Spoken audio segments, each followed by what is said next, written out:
Emily Carter's tears froze on her cheeks as she sat on the Wyoming station steps, clutching a crumpled telegram that destroyed everything her teaching position had been given away before she even arrived. 3,000 miles from home, with $7 to her name and nowhere to go in the bitter October night. She was about to give up when a deep voice cut through her despair. "Miss, you look like you could use some help." She looked up to find a cowboy standing in the lamplight, his weathered face kind but unreadable. What happened next would change both their lives forever. Stay with me as I share this incredible story of finding home in the most unexpected place. And don't forget to comment below which city you're watching from. I love seeing how far these stories travel. The wind cut through Emily Carter's traveling coat like a blade, finding every worn seam, every threadbare patch she'd carefully mended before leaving Philadelphia. She pulled the thin wool tighter around her shoulders, but it was useless against the Wyoming cold, a cold that seemed to seep into her very bones, making them ache with something deeper than just the October chill. The telegram crumpled in her fist had long since become damp with tears. She couldn't seem to stop the ink running slightly, though the words remained cruelly clear. Position filled. Regret any inconvenience. 7 words. That's all it took to destroy months of planning, of hope, of carefully saved pennies and sold possessions. 7 words to turn her brave adventure into a nightmare. The Cottonwood station stood behind her, its windows glowing warmly in the darkness, mocking her with their promise of shelter she couldn't afford. The last train heading east wouldn't come for 3 days, and even if it came tomorrow, she didn't have enough money for a ticket back. $7.32. That's what remained of her life savings after the journey west. It might buy her a few nights in a boarding house if she was lucky, a few meals if she was careful, but then what? "You should have listened to Mother," she whispered to herself, her voice breaking on the words. Her mother's warnings echoed in her memory. Emily rose. This is foolishness. A young woman alone traveling to the territories. What are you thinking? Stay here where you belong, where it's safe, where we know people. But staying meant watching her sister's children grow while her own dreams withered. Staying meant teaching at Mrs. Whitman's Academy for Young Ladies, where creativity was stifled and conformity prized above all else. Staying meant marrying Harold Dennison, who saw her as nothing more than a pretty addition to his household, someone to manage his home and bear his children while he pursued his banking career. The teaching position in Cottonwood had seemed like a gift from heaven, a chance to start fresh, to build something of her own, to matter in a way she never could back east. The school board's letter had been so encouraging, so certain. They needed someone with her qualifications desperately, they'd said. The children of Cottonwood were eager to learn, hungry for the education she could provide. Lies. All lies. Or perhaps not lies, perhaps just the careless oversight of people who didn't realize they were playing with someone's entire future. The position had been filled 2 weeks ago by the mayor's niece, a girl fresh from normal school, who decided at the last minute to come west. No one had thought to send word to Emily, already en route, already past the point of no return. "Excuse me, miss." The deep voice startled her so badly she nearly tumbled off the wooden step where she'd been sitting. A man stood a few feet away, his tall frame casting a shadow in the lamplight from the station. She couldn't make out his features clearly, but she could see the outline of a wide-brimmed hat, the shape of broad shoulders, the glint of spurs on well-worn boots. "I'm fine," she said, automatically swiping at her tears with the back of her hand. Just waiting for someone." The lie tasted bitter on her tongue. Who would she be waiting for? She knew no one in Wyoming territory, no one west of the Mississippi, really. But admitting that to a stranger, especially a male stranger, seemed dangerous, foolish. The man shifted slightly, and the light caught his face. He was younger than his voice suggested, perhaps 30 or so, with dark hair that needed cutting and a jaw roughened by a day or two's worth of stubble. His eyes, though his eyes were what held her attention. They were the color of winter sky, gray-blue, and surprisingly gentle for someone who looked like he'd spent his life outdoors. "No offense meant, miss, but you don't look fine." He gestured toward the station. "And the station master locked up 20 minutes ago. Whoever you're waiting for isn't coming tonight."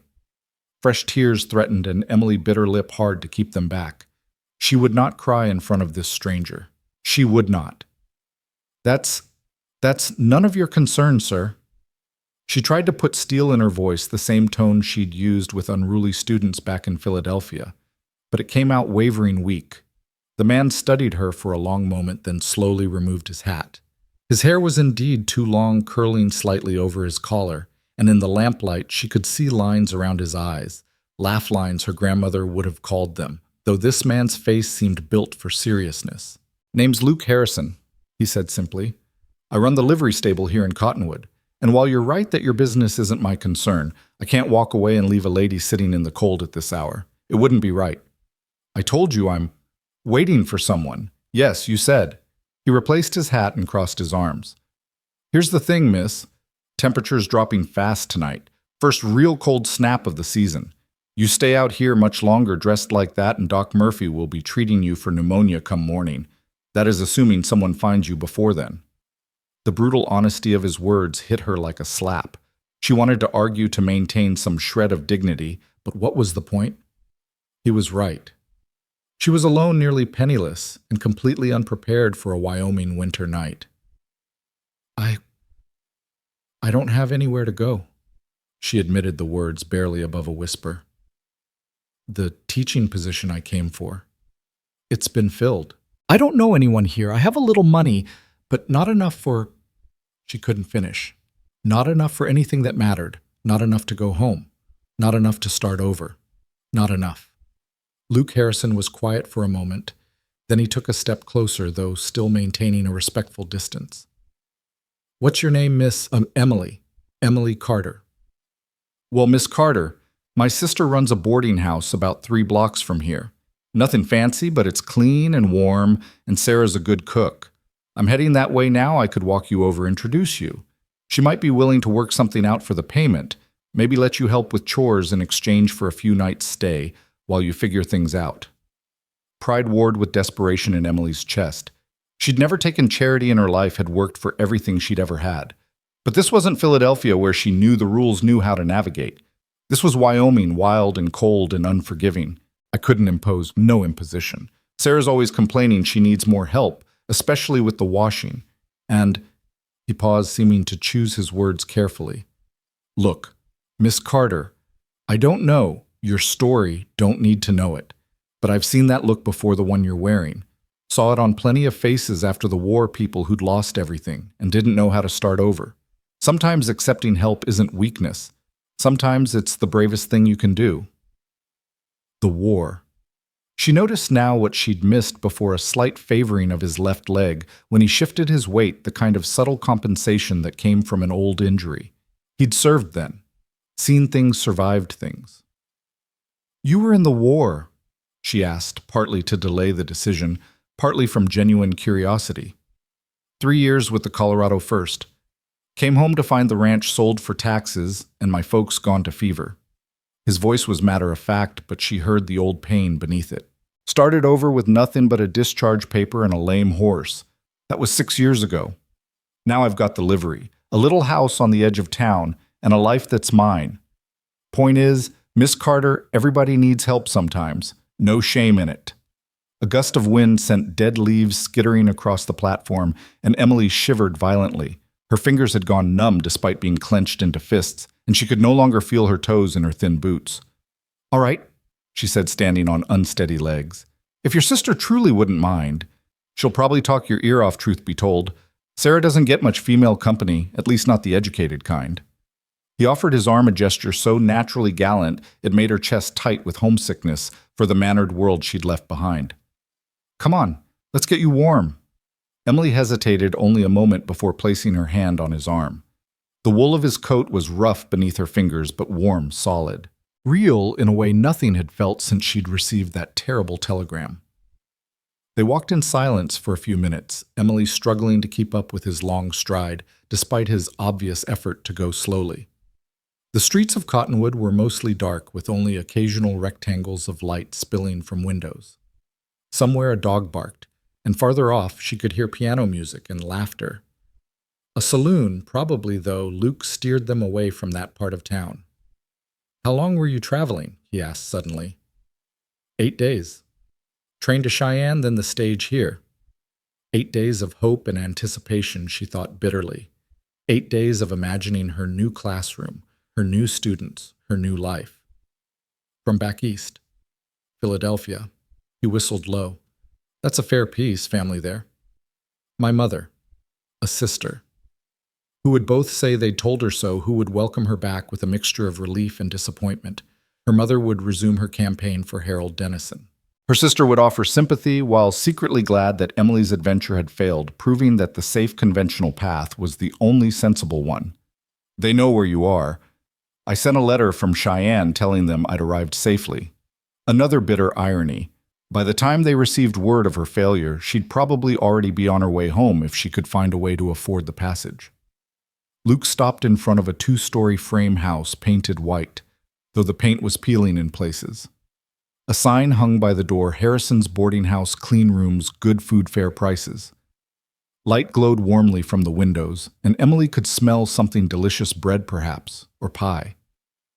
Sarah's probably still up, Luke said, reaching for the door. Fair warning, she's going to mother you. It's her way. Before Emily could respond, the door opened from within, and a woman appeared tall like her brother with the same dark hair, though hers was neatly pinned up, and the same gray-blue eyes, though hers were bright with curiosity and warmth. Luke, I was starting to worry. She stopped, taking in Emily with one comprehensive glance that seemed to catalog everything from her tear-stained cheeks to her shabby coat to the way she swayed slightly on her feet. Oh, my dear, come in immediately. You look frozen half to death. And just like that, Emily found herself swept into warmth and light and the kind of purposeful kindness that brooked no argument. Sarah Harrison took her coat, tisking over how thin it was, guided her to a chair by the massive iron stove in the kitchen, and had a cup of hot coffee in her hands before Emily could form a proper thank you. Luke fetched the heavy quilt from the cedar chest, Sarah ordered, already moving to the stove where a pot of something savory simmered. And then tell me where you found this poor child. Station steps, Luke said simply, but his eyes met his sister's with some kind of silent communication that passed between siblings who knew each other well. The teaching position, Sarah said, not a question but a statement. I heard Mayor Collins brought his niece in for it. Shameful not letting you know. Emily looked up, startled. How did you... Small town, dear. Everyone knows everything usually before it happens. Sarah ladled soup into a bowl thick with vegetables and chunks of meat, the most appetizing thing Emily had seen in days.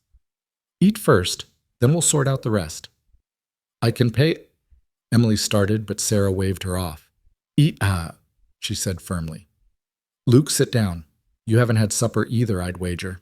Luke hung his hat on a peg by the door and did as ordered, taking a chair across from Emily. In the better light of the kitchen, she could see him more clearly. His face was weathered, but not harsh, with strong features that might have been handsome in a conventional sense, if not for a nose that had clearly been broken at least once, and a thin scar that ran through his left eyebrow. His hands, when he reached for the coffee Sarah poured him, were scarred and calloused working hands that had seen hard use. Thank you. Emily managed the soup, warming her from within. Both of you, I don't know what I would have done. You would have figured something out, Luke said quietly. That kind of determination that brings a woman alone all the way from Philadelphia doesn't just give up at the first setback. Doesn't it? Emily laughed bitterly. I was sitting on those steps crying like a child. Some determination. You were crying, he agreed. But you were still sitting upright, still thinking. I've seen people give up, Miss Carter. Really give up. That wasn't what you were doing. Sarah looked between them with interest. How long have you been teaching, dear? 5 years. First at a subscription school in Philadelphia, then at Mrs. Whitman's Academy for Young Ladies. Whitman's? Sarah's eyebrows rose. That's quite prestigious, isn't it? Why would you leave that for Cottonwood? Emily set down her spoon, choosing her words carefully. I wanted something different, a chance to really make a difference, not just teach young ladies how to speak French and paint watercolors. I thought out here education would matter more, mean more. It does, Luke said suddenly. Just because the position here was filled doesn't mean there isn't need. Half the settlements in the territory are crying out for teachers. But I don't know anyone don't have connections. You do now, Sarah said firmly.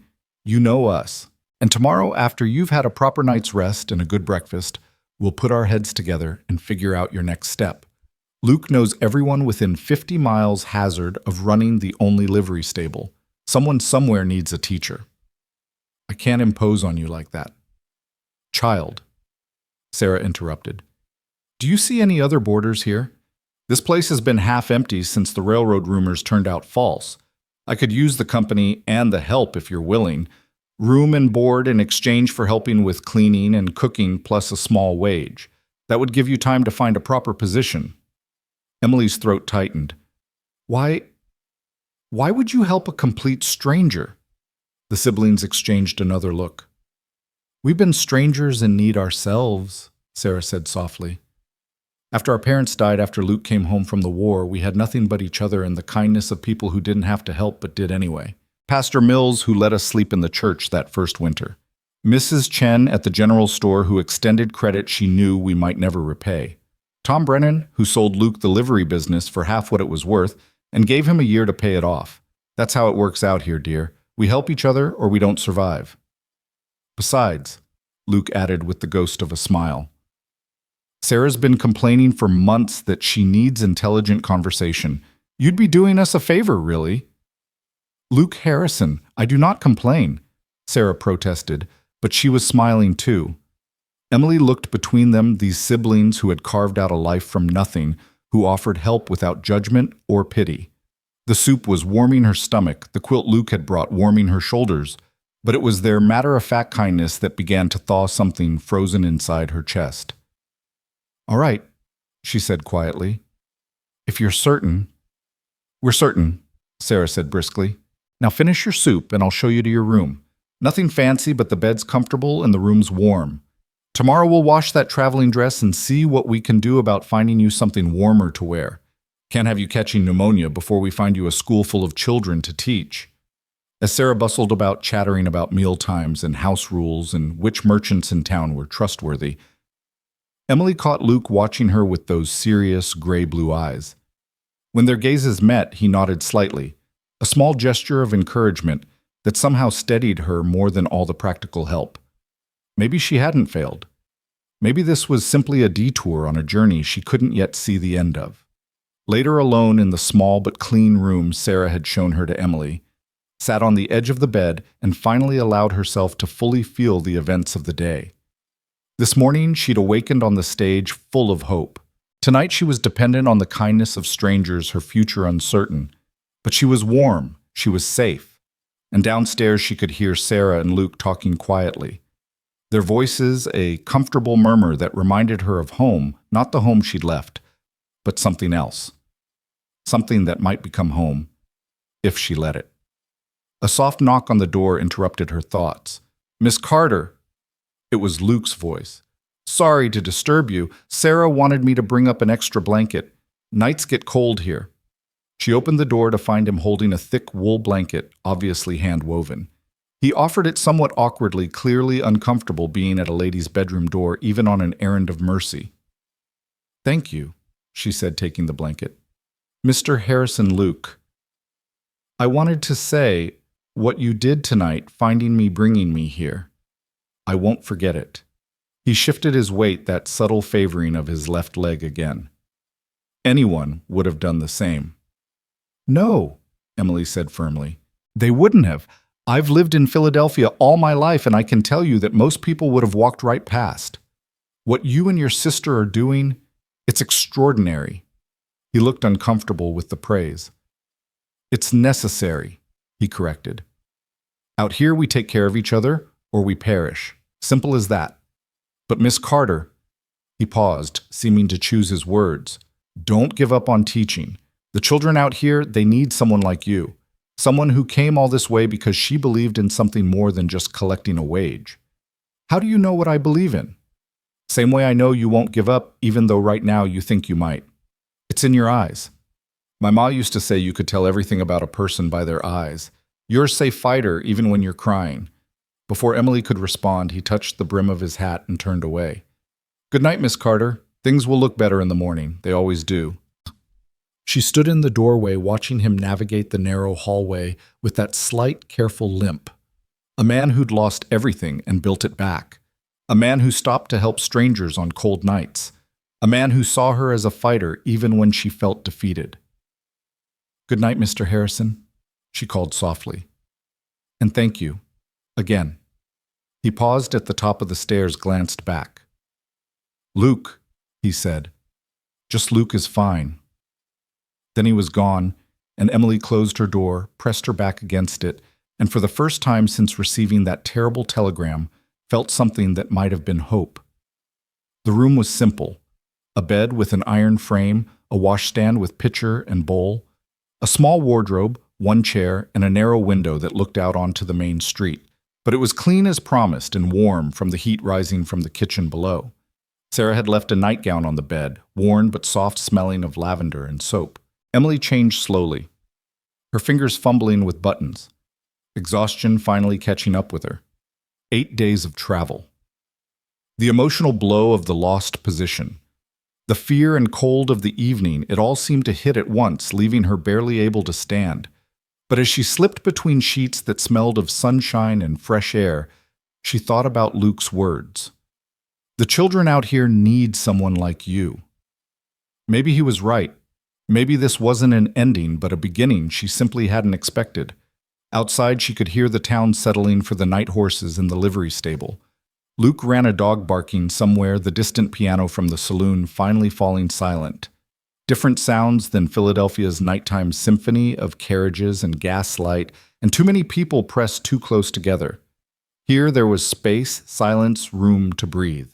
Room to become someone new, perhaps. Someone braver than the woman who'd left Philadelphia, someone stronger than the woman who'd wept on the station steps. Through the thin walls, she could hear Sarah moving about in her own room, humming something low and tuneless. Comforting maternal sounds that made Emily's chest ache for her own mother, despite their differences. She wondered what her mother was doing right now. Probably needlework by the parlor fire, worrying about her wayward daughter, wondering why Emily couldn't be satisfied with the life that satisfied everyone else. But satisfaction and happiness weren't the same thing, were they? Emily had been satisfied in Philadelphia. She'd had work respectability, comfort. But happy. When was the last time she'd been truly happy?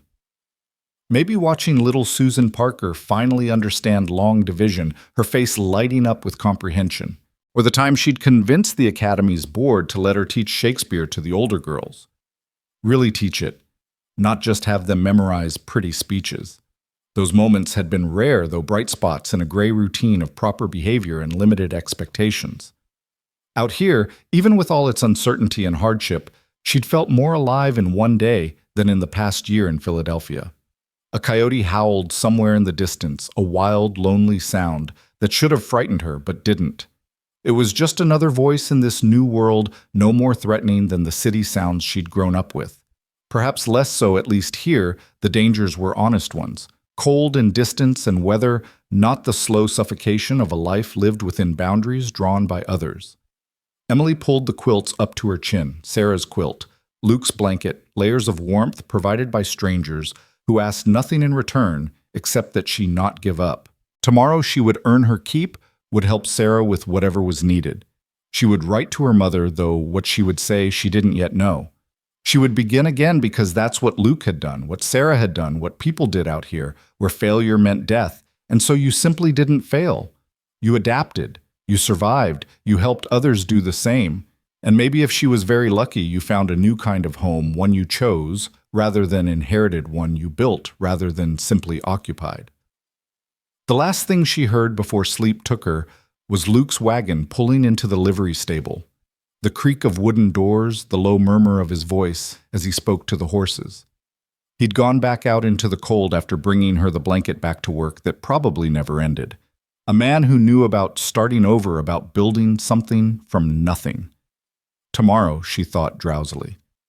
Tomorrow, I begin again. And for the first time since leaving Philadelphia, that thought brought anticipation rather than fear. The morning sun streaming through the narrow window woke Emily before Sarah's gentle knock. For a moment she forgot where she was expecting to see the familiar wallpaper of her Philadelphia room. Then it all came rushing back, the journey. The telegram, the cold station steps, Luke Harrison's quiet kindness. "Miss Carter, breakfast is ready when you are." Emily dressed quickly in her traveling dress, now wrinkled beyond redemption, and made her way downstairs. The kitchen was already warm, filled with the scent of fresh biscuits and coffee. Luke sat at the table looking like he'd been up for hours while Sarah bustled about with practiced efficiency. "Good morning," Emily said suddenly, shy in the daylight. Last night's desperation had made accepting help easier. This morning, pride reasserted itself. "Morning," Luke replied, standing politely. "Sleep well." "Yes, thank you. The room was very comfortable." Sarah set a plate before her eggs, bacon biscuits with butter and jam. "Eat up. We've got a full day ahead." Luke's had an idea. Emily glanced at him questioningly as she took her seat. He pushed a piece of paper across the table, a roughly drawn map with various marks and notations. "Elk Creek," he said, pointing to one of the marks. "About 15 miles north. Settlement's been growing steady for 2 years. They've been advertising for a teacher for 6 months, but nobody's taken the position." "Why not?" Emily asked, spreading jam on a biscuit. "Remote," Luke said honestly. "It's a full day's ride from here, rough country. The settlement's mostly farming families, some cattle, maybe 30 children of school age according to Tom Brennan, who delivers supplies out there. They built a schoolhouse last year, nothing fancy but solid. There's a small room attached for the teacher to live in." Emily studied the map, trying to imagine it. 15 miles might as well be 1,500 from everything she'd known. How would I even get there? "I need to deliver a repaired wagon to the Olmsteads tomorrow. They live halfway to Elk Creek. I could take you along, introduce you to some folks, if you're interested." Sarah poured coffee, her movements careful. "It's not an easy life, dear. These settlements, they're not like Cottonwood, certainly not like Philadelphia, but the people are good. They'd appreciate someone with your education, your experience." "What if they've already filled the position too?" "They haven't," Luke said with certainty. "Would have heard. News travels fast out here, and nobody's been fool enough." He stopped, color rising slightly in his weathered cheeks. "That is, nobody's been willing to take on such an isolated position." Emily almost smiled at his discomfort. "You were going to say fool enough. It's all right. Maybe I am foolish. I've certainly been told so often enough lately." "Brave isn't the same as foolish," Luke said quietly. "Takes courage to want something different than what's expected." Their eyes met across the table, and Emily felt something shift in her chest, a recognition of shared understanding. This man knew about defying expectations, about choosing the harder path. "When would we leave?" she asked. "First light. It's a long ride, and we'd want to arrive before dark. You'd stay overnight with the Olmstead's good people, they'd welcome you, and then decide if you want to go on to Elk Creek." Sarah cleared her throat. "Which means today we need to get you properly outfitted. That dress won't do for riding, and you'll need warmer clothes if you're going to survive a winter in Elk Creek." "I can't afford—" "Hush," Sarah interrupted. "Consider it an investment. You'll pay me back when you're settled and teaching. Mrs. Chen has some ready-made things that might fit you, and I've got fabric if we need to make alterations." The day passed in a whirl of activity. Sarah proved to be a force of nature when she set her mind to something, and by afternoon Emily found herself possessed of 2 sturdy wool skirts, 3 shirtwaists, a proper winter coat that had belonged to a settler's wife who'd gone back east, thick stockings and boots that actually fit. "I'll be in debt to you forever," Emily protested as Sarah added yet another item to the pile. "Nonsense. These things were just gathering dust in Mrs. Chen's store. She's happy to see them put to use." Sarah held up a divided riding skirt, examining it critically. "This should do for tomorrow. Can't have you trying to ride side saddle for 15 miles. "I don't really ride," Emily admitted. "In Philadelphia, we took carriages." Sarah and Luke exchanged glances. "You'll learn," Luke said. "I'll put you on Buttercup. She's gentle as a lamb." That evening, as Emily helped Sarah prepare dinner, learning the wood stove's temperament, how to gauge heat without a thermometer. Luke worked in the stable, readying the wagon for tomorrow's journey. Through the kitchen window, Emily could see him moving about, checking harnesses, loading supplies. There was something comforting about his steady presence, his quiet competence. "He's a good man," Sarah said, following Emily's gaze. "The war changed him, made him quieter than he used to be, but it didn't break him, not like it broke some." He mentioned losing the ranch. Sarah's face darkened. Carpetbaggers. Bought the tax debt for pennies while Luke was fighting to preserve the Union. By the time he got home, it was all gone. Our parents' graves are on land that belongs to strangers now. How did you both survive it? Each other, Sarah said simply. And the kindness of people like Pastor Mills. Luke worked every job he could find. Mucking stalls, breaking horses, hauling freight. Saved every penny until he could buy the livery. I took in washing, mending, whatever I could. We lived in one room above the stable that first year. She smiled at the memory. We've come far since then. After dinner, Luke appeared in the doorway. Miss Carter might want to come try sitting on Buttercup for a few minutes. Get acquainted before tomorrow. Emily followed him to the stable, where a placid mare stood waiting. The horse was aptly named cream-colored with a gentle expression. She's beautiful, Emily said, stroking the soft nose. She's patient, Luke corrected, which is what you need. Come on, I'll help you up. It was awkward managing the divided skirt and finding her balance, but Luke's hands were steady at her waist, lifting her easily into the saddle. Emily grabbed the saddle horn, feeling precarious despite the horse's stillness. Relax, Luke said, adjusting the stirrups. You're fighting her before she's even moved. Buttercup knows her job. Trust her. He led the mare around the stable yard, slowly, Emily gradually finding her balance.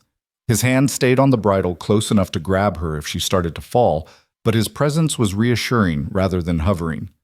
Better, he said after a few circuits. You'll be sore tomorrow, but you'll manage. As he helped her down, his hands lingered for just a moment at her waist, and Emily felt her breath catch. In the lamplight of the stable, his eyes seemed darker, more intense. Thank you, she managed, for everything. The rescue last night, this opportunity, the riding lesson. No rescue, he said, stepping back. Just neighbors helping neighbors, that's how it works here. But Emily saw something in his expression that suggested it might be more than simple neighborly duty, something that made her pulse quicken in a way that had nothing to do with the fear of falling off a horse. That night she lay in bed thinking about the journey tomorrow, about Elk Creek and its 30 children waiting for a teacher. It seemed impossible that just 2 nights ago she'd been on the stage full of plans for a different position, a different life. Now she was about to venture even further into the unknown, guided by people she'd just met, but already trusted more than seemed wise. Through the wall, she could hear Luke moving about in the room Sarah had given him for the night he lived in a small house behind the livery, but had stayed to be ready for the early departure. The sound was oddly intimate, knowing he was so close, this man who'd appeared out of the darkness when she needed help most. Morning came too soon, and not soon enough.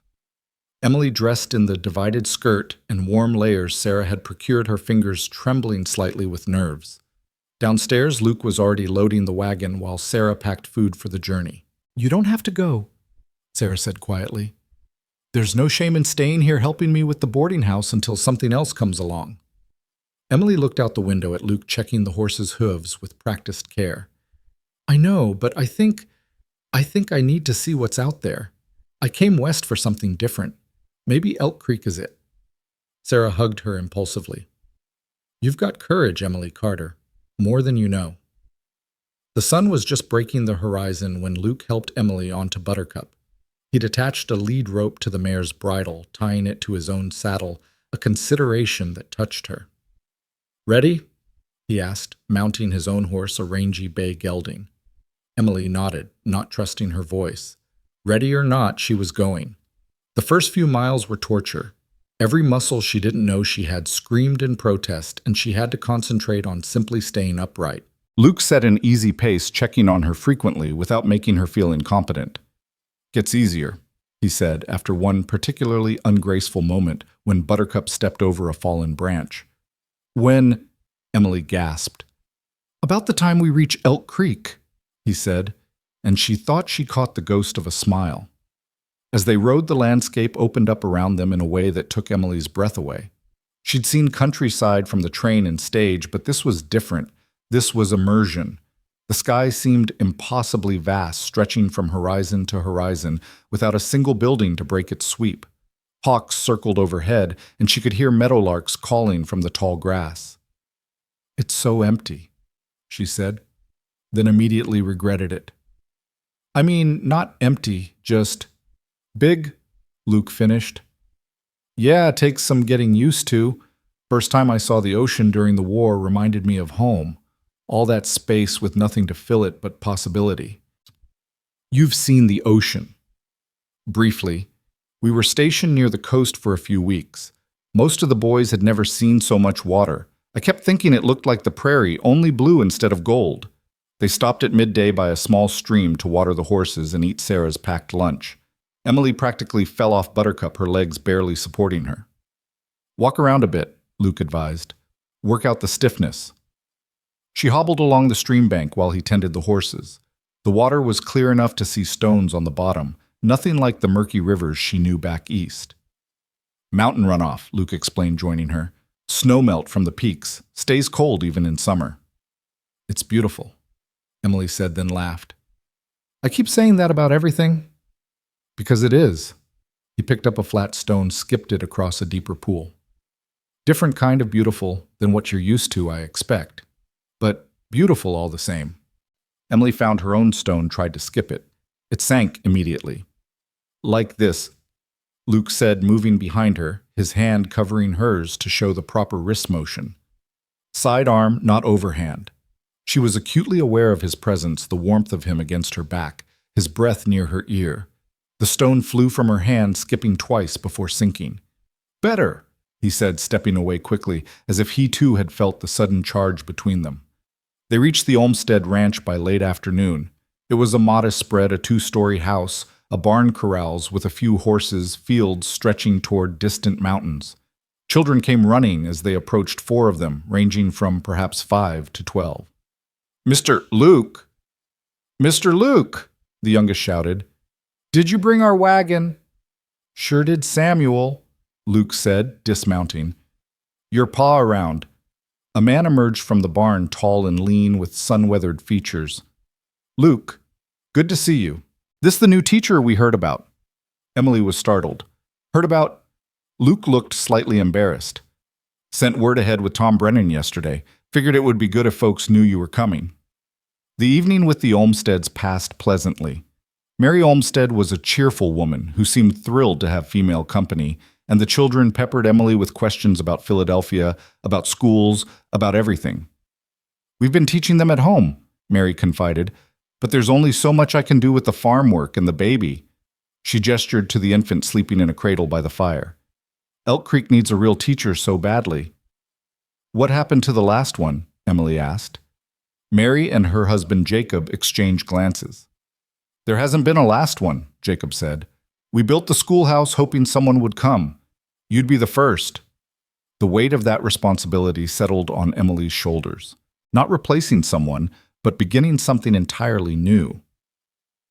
That night, lying in the Olmsted spare room, Emily could hear Luke talking quietly with Jacob on the porch below. Their voices were low, but she caught fragments, something about winter supplies, about the road to Elk Creek, about keeping an eye on things. In the morning, Jacob offered to ride with them to Elk Creek.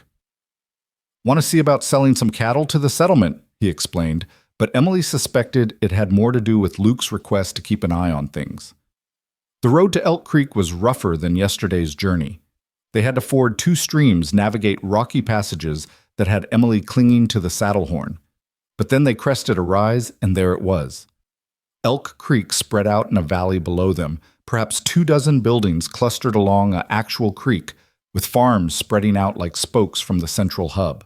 The schoolhouse stood slightly apart, painted white with a bell tower that gleamed in the morning sun. It's perfect, Emily breathed. Luke glanced at her, something unreadable in his expression. Wait until you've seen it up close before deciding that.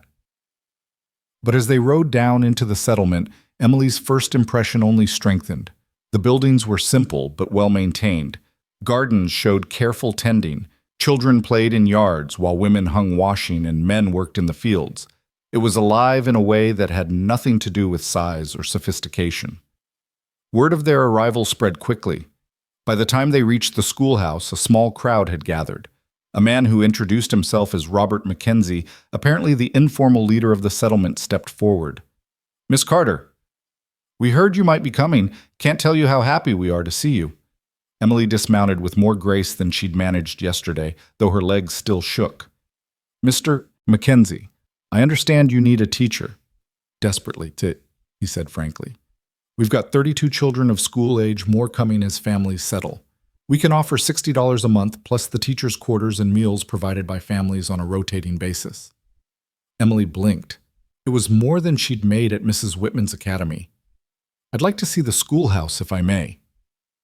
The tour was brief but encouraging. The main room was simple benches for students, a desk for the teacher, a good stove for winter heat, windows on two sides for light. Slates were stacked in a corner along with a few precious books. We've been collecting what we could, Robert explained. Everyone contributed something. The teacher's quarters were through a connecting door, one room with a bed.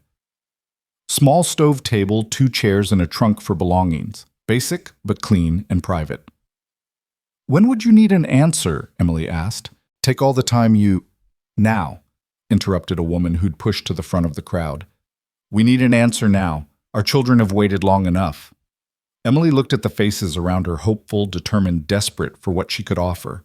She thought of the telegram of sitting on those cold station steps. She thought of Luke's words about the children needing someone like her. Yes, she heard herself say. Yes, I'll take the position. The cheer that went up could probably be heard back in Cottonwood. Women surrounded her immediately, talking over each other about meal schedules and washing arrangements, and which children were apt students and which would need firm handling. Through the crowd, Emily caught Luke's eye. He stood apart holding the horses, but he was smiling. Really smiling for the first time since she'd met him. When their eyes met, he touched the brim of his hat in a small salute. Robert Mackenzie was pumping her hand enthusiastically. You won't regret this, Miss Carter.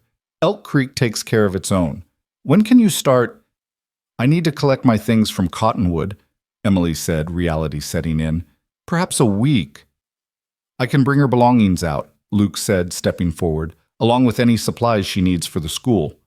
That's kind of you, Mr. Harrison, Emily said formally, aware of all the eyes on them. Just being neighborly, he replied, but there was warmth in his eyes that suggested more. The ride back to Cottonwood passed in a blur of exhaustion and exhilaration. Jacob Olmsted had stayed in Elk Creek to negotiate his cattle sale, so it was just Emily and Luke on the trail. She was too tired to be nervous about the proximity, too overwhelmed by the day's events to maintain any sort of proper distance. You did good today, Luke said as they stopped again at the stream. I didn't do anything except say yes. Sometimes that's everything. He helped her down from Buttercup, his hand steady at her waist. Those people have been waiting 2 years for someone to say yes. Why did you really help me? Emily asked suddenly. And don't say neighborliness. You went out of your way, vouched for me to people who trust you. Why? Luke was quiet for a long moment, looking out over the prairie. Maybe because I remember what it's like to have everything pulled out from under you. Maybe because Sarah would have skinned me alive if I'd left you on those steps. He paused. Or maybe because when I saw you there fighting not to give up, I saw someone who deserved a chance. And now, he turned to look at her directly, now I see someone who's going to change lives in Elk Creek. Those children don't know how lucky they are yet. The intensity in his gaze made Emily's heart race. I'm terrified, she admitted. What if I fail? What if I can't handle the isolation, the challenges? You won't fail, Luke said with such certainty it took her breath away. You're stronger than you think, and you won't be alone. The Olmsteds are good people, and the settlement will support you, and... He hesitated, then continued, I make deliveries to Elk Creek regularly. You'll see familiar faces. The promise in those words warmed Emily more than the afternoon sun. I'm glad, she said softly. I'd hate to think I'd never see you again after all this. Something shifted in Luke's expression, a vulnerability that made him look younger. Emily, Miss Carter? Emily, she corrected. I think we're past formalities, don't you? Emily? He repeated her name, soft on his lips. I should tell you, I don't have much to offer anyone. The livery does well enough, but I'm just a stable owner with a bad leg and too many memories of war. You should know that before... Before what? Emily challenged, stepping closer. Before I start looking forward to those Elk Creek deliveries more than I should, he finished quietly. Emily reached out, touched his hand where it rested on the saddle. I'm just a failed Philadelphia teacher who cried on station steps and can barely ride a horse, Maybe we're both more than we think. Luke turned his hand over fingers interlacing with hers. For a moment they stood there connected by more than just clasped hands, and Emily felt the possibility of something she hadn't come west looking for, but might have found anyway. Then Buttercup nickered, impatiently breaking the spell, and they separated, continuing their journey with a new awareness crackling between them. Sarah was waiting anxiously when they arrived back in Cottonwood after dark. "Well," she demanded before they'd even dismounted. "I'm the new teacher of Elk Creek," Emily announced, and Sarah whooped in a very unladylike manner. "I knew it. Oh, we have so much to do. You'll need supplies and we should alter those other dresses and—" "Sarah," Luke interrupted fondly, "let her eat first and rest. She's been in the saddle for 2 days." That night, as Sarah plotted and planned, Emily found herself watching Luke across the kitchen table. He was quiet as always, but she caught him looking at her too, and when their eyes met, the promise of those delivery runs to Elk Creek hung between them. "I should write to my mother," Emily said eventually. "Tell her about the position." "Tell her you're safe," Luke suggested. "Tell her you're happy. The rest can wait until you're sure." "I'm sure," Emily said, and realized she was. Sure about Elk Creek, about teaching children who really needed her about this new life she was building, and maybe, just maybe, sure about the quiet man across from her who'd shown her that starting over wasn't failure, but courage. The week preparing to move to Elk Creek passed quickly. Sarah attacked the preparations with military efficiency while Luke arranged for supplies the school would need. Emily spent her days helping Sarah with the boarding house work, learning the practical skills she'd need living alone, how to bank a fire to last the night, how to make bread with unpredictable yeast, how to patch and darn and make things last. In the evenings, Luke would appear often with something for her classroom, a map he'd found in the general store, a box of precious chalk, a dictionary that had belonged to his mother. "You don't need to keep buying things," Emily protested one evening as he presented her with a brass bell for calling students to class. "I'm not buying them all," he said. "People hear you're going to Elk Creek. They want to contribute. Mrs. Chen sent the chalk. Pastor Mills donated some primers. The town's invested in your success, Emily." The night before her departure, Sarah insisted on a farewell dinner. Pastor Mills came and Mrs. Chen and Tom Brennan, who'd spread the word about Emily in the first place. It was the kind of gathering Emily remembered from Philadelphia, warm, communal celebrating transitions, but somehow more genuine. "You'll do wonderful things," Pastor Mills said, raising his coffee cup in a toast. "Education is the foundation of civilization. Those children in Elk Creek will be better citizens because of you." After the guests left and Sarah retired, Emily found Luke on the porch, looking out at the stars. They were brilliant here, undimmed by city lights, countless and eternal. "Nervous?" he asked as she joined him. "Terrified," she admitted, "but excited too. Is that strange? That's human." He was quiet for a moment. "I have something for you." He pulled a small package from his pocket wrapped in brown paper. Inside was a cameo brooch, delicate and obviously old. "It was my mother's," he said as Emily gasped. "She was a teacher too before she married my father. Taught in a one-room schoolhouse in Kansas. I thought she'd want you to have it." "Luke, I can't." "Yes, you can." His fingers closed hers around the brooch. "Consider it a loan if you must, but wear it. For luck, for courage, for remembering you have friends in Cottonwood." Emily stood on her toes and kissed his cheek, a brief, soft touch that left them both breathless. "Thank you," she whispered, "for everything." The next morning dawned clear and cold. Luke had loaded a wagon with Emily's belongings and the school supplies, and Buttercup was saddled for the journey. Sarah cried as she hugged Emily goodbye, making her promise to write to visit, to not let the isolation defeat her. "You're stronger than you know," Sarah said fiercely. "Remember that when things get hard." The journey to Elk Creek felt different this time. Emily knew what to expect from the road from Buttercup, from the landscape that was beginning to feel less foreign.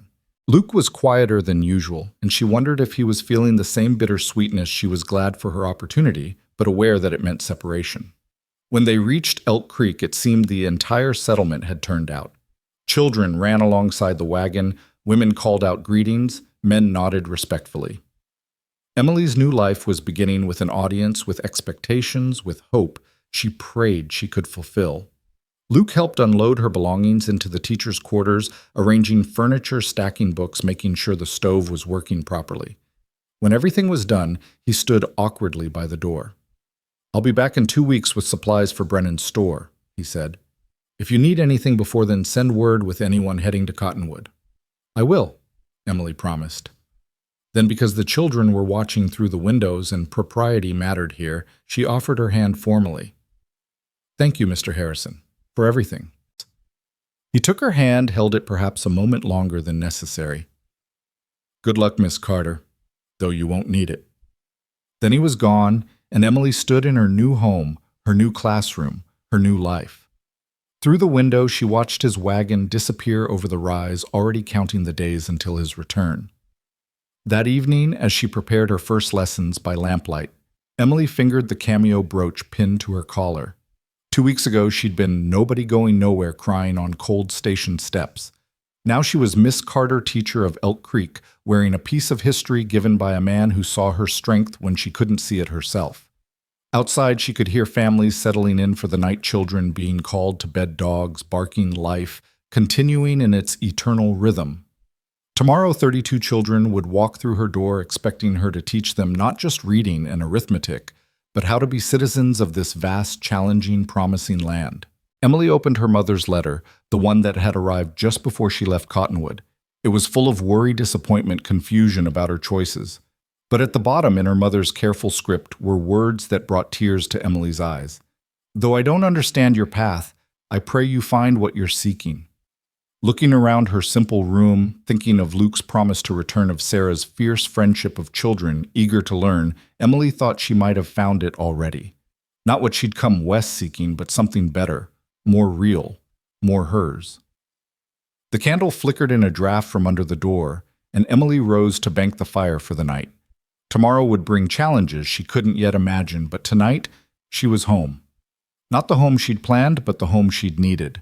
And 15 miles away in Cottonwood, Luke Harrison stood in his own doorway, looking north toward Elk Creek, counting days and fighting hope, and thinking of a woman brave enough to begin again. The school bell rang out across Elk Creek Valley for the first time at 8 o'clock sharp, its bronze voice carrying over fields and into homes, announcing a new era. Emily stood in the doorway watching her students arrive, some running eagerly, others hanging back shyly, all scrubbed clean and dressed in their best clothes for this momentous first day. "Good morning, Miss Carter," called out Annie Mackenzie, Robert's daughter, leading a group of younger children. "Good morning, Annie. Please come in and choose a bench." Within 20 minutes, all 32 students had assembled, ranging from 6-year-old Tommy Brennan to 16-year-old Martha Sawyer, who looked almost as nervous as Emily felt. The room smelled of fresh wood and chalk dust, of new beginnings and old hopes finally realized. "Welcome," Emily began, her voice steadier than her hands. "I'm Miss Carter, and I'm honored to be your teacher. Before we begin our lessons, I'd like to know each of you. Let's start with names and ages, and tell me one thing you're hoping to learn this year." As the children introduced themselves, Emily mentally cataloged their needs. The younger ones needed basic literacy and numbers. The older students, especially those like Martha, who'd been helping on family farms since childhood, hungered for more advanced learning, history, geography, literature that would connect them to the wider world. "I want to learn about the ocean," said 12-year-old James Paulson. "Pa says it's bigger than the whole prairie, but that can't be true, can it?" "We'll definitely study the oceans," Emily promised, "and you might be surprised by just how vast they are." The first week was a careful dance of establishing routines while gauging abilities. Emily quickly realized her students fell into 3 distinct groups: the youngers who needed foundational skills, the middles who could read but struggled with comprehension and mathematics, and the olders who were ready for more complex subjects but had never had the opportunity. She instituted a system where older students helped younger ones with basic lessons while she worked with different groups throughout the day. Martha Sawyer proved especially helpful, having a natural gift for explaining concepts to the little ones. "You should be a teacher yourself someday," Emily told her after watching her help Tommy Brennan with his letters.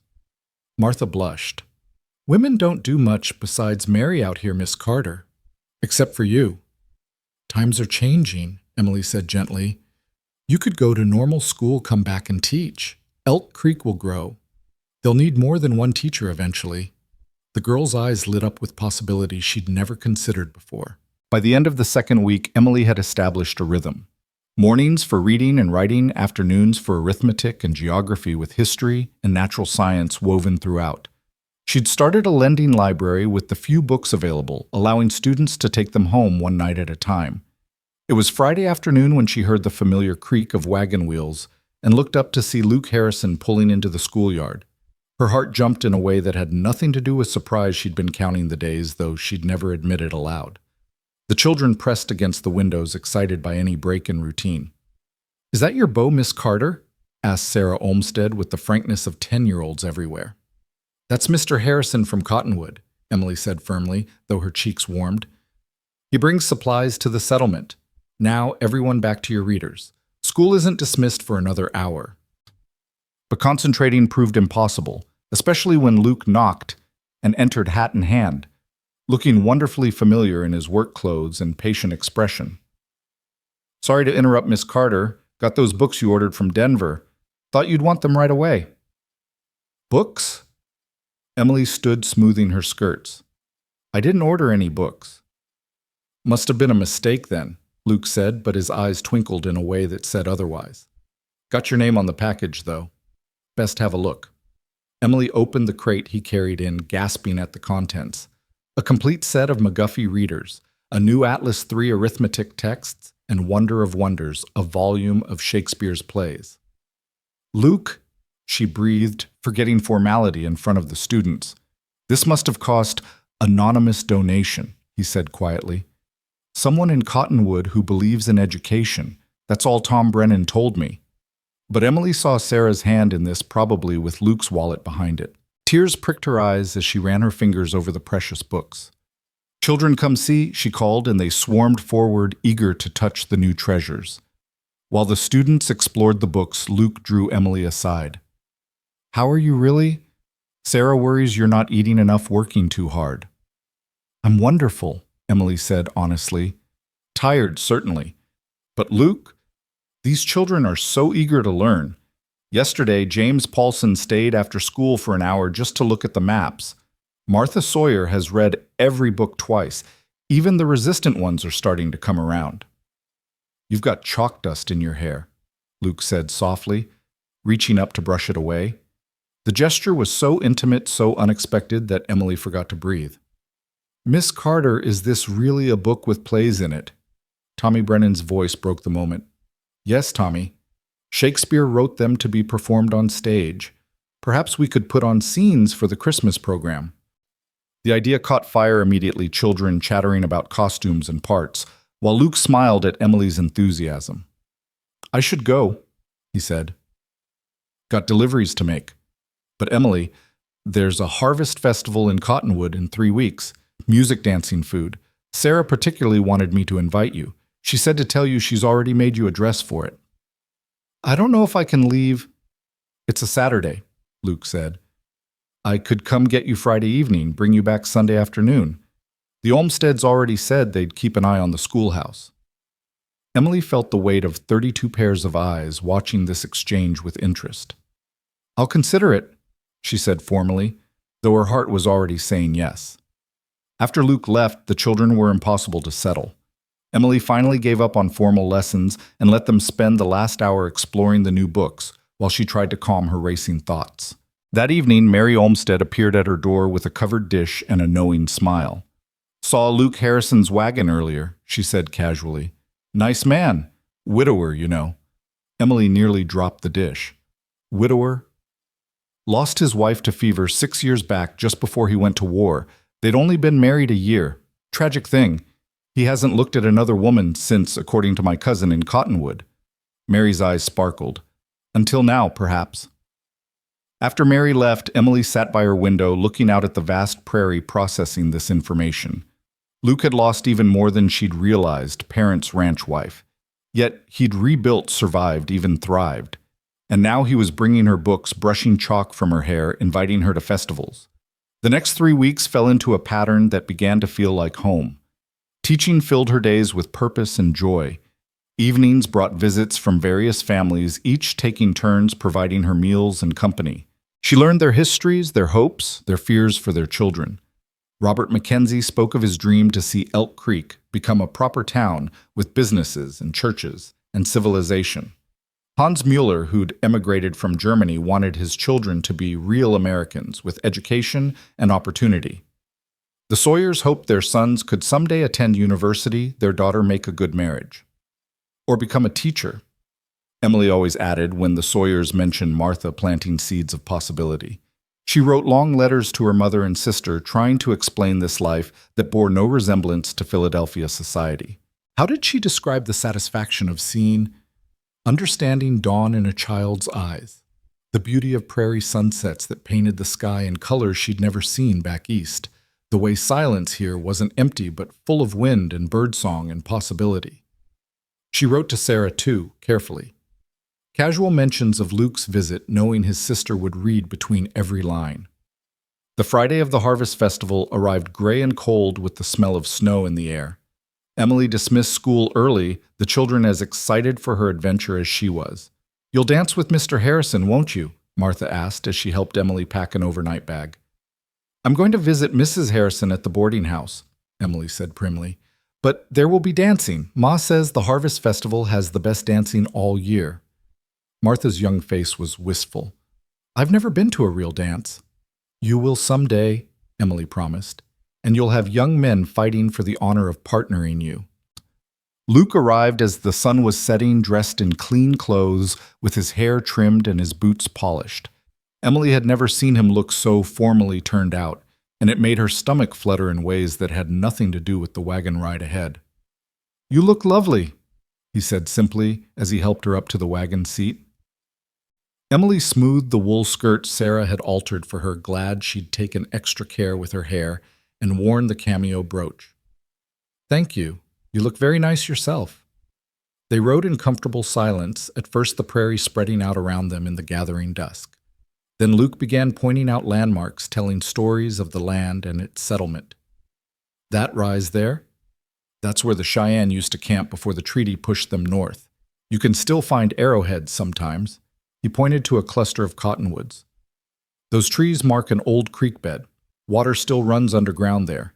The Olmsted's well taps into it." "You know every inch of this land," Emily observed. "Have to running the livery. Need to know where water is, where shelter is, which routes are safest in different weather." He glanced at her. "The snow holds off, but next month the real winter starts. You prepared for that?" "The families have been generous with advice and supplies. Mrs. Mueller knitted me mittens, and Robert Mackenzie made sure I have enough firewood." "They take care of their own," Luke agreed, "and you're theirs now." The casual inclusion in that statement warmed Emily more than her heavy coat. They reached Cottonwood after full dark, the town lit up with lanterns for the festival. The main street had been transformed with booths selling food and crafts games for children, and a large area cleared for dancing near the church. A fiddle and accordion were already playing, and couples swirled in the lamplight. Sarah descended on them, immediately hugging Emily as if they'd been separated for months rather than weeks. "Oh, you look wonderful." "Teaching agrees with you. Come, I have your dress ready at the boarding house. Luke, go make yourself useful. We'll meet you at the dance in an hour." Emily found herself swept away to the boarding house, where Sarah had indeed prepared a dress, deep blue wool with black trim, fashionable but still appropriate for a schoolteacher.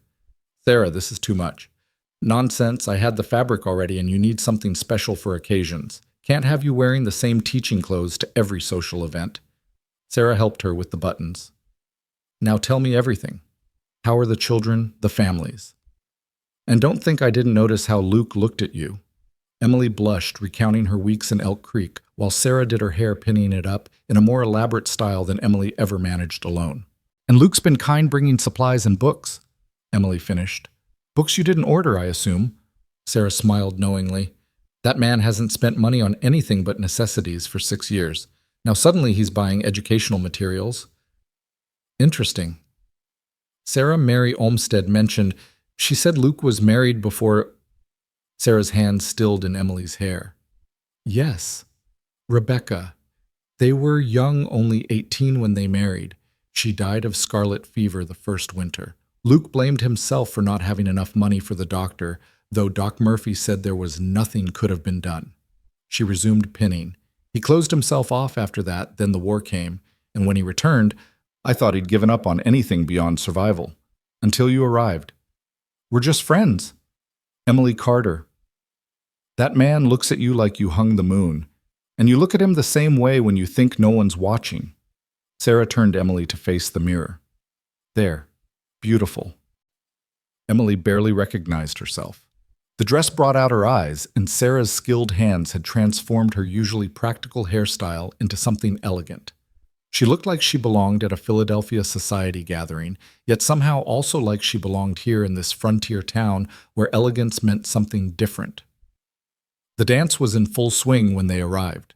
The cold had driven everyone to dance vigorously, and the makeshift floor vibrated with energy. Children ran between adults' legs while older folks sat on benches around the edges gossiping and watching the young people court.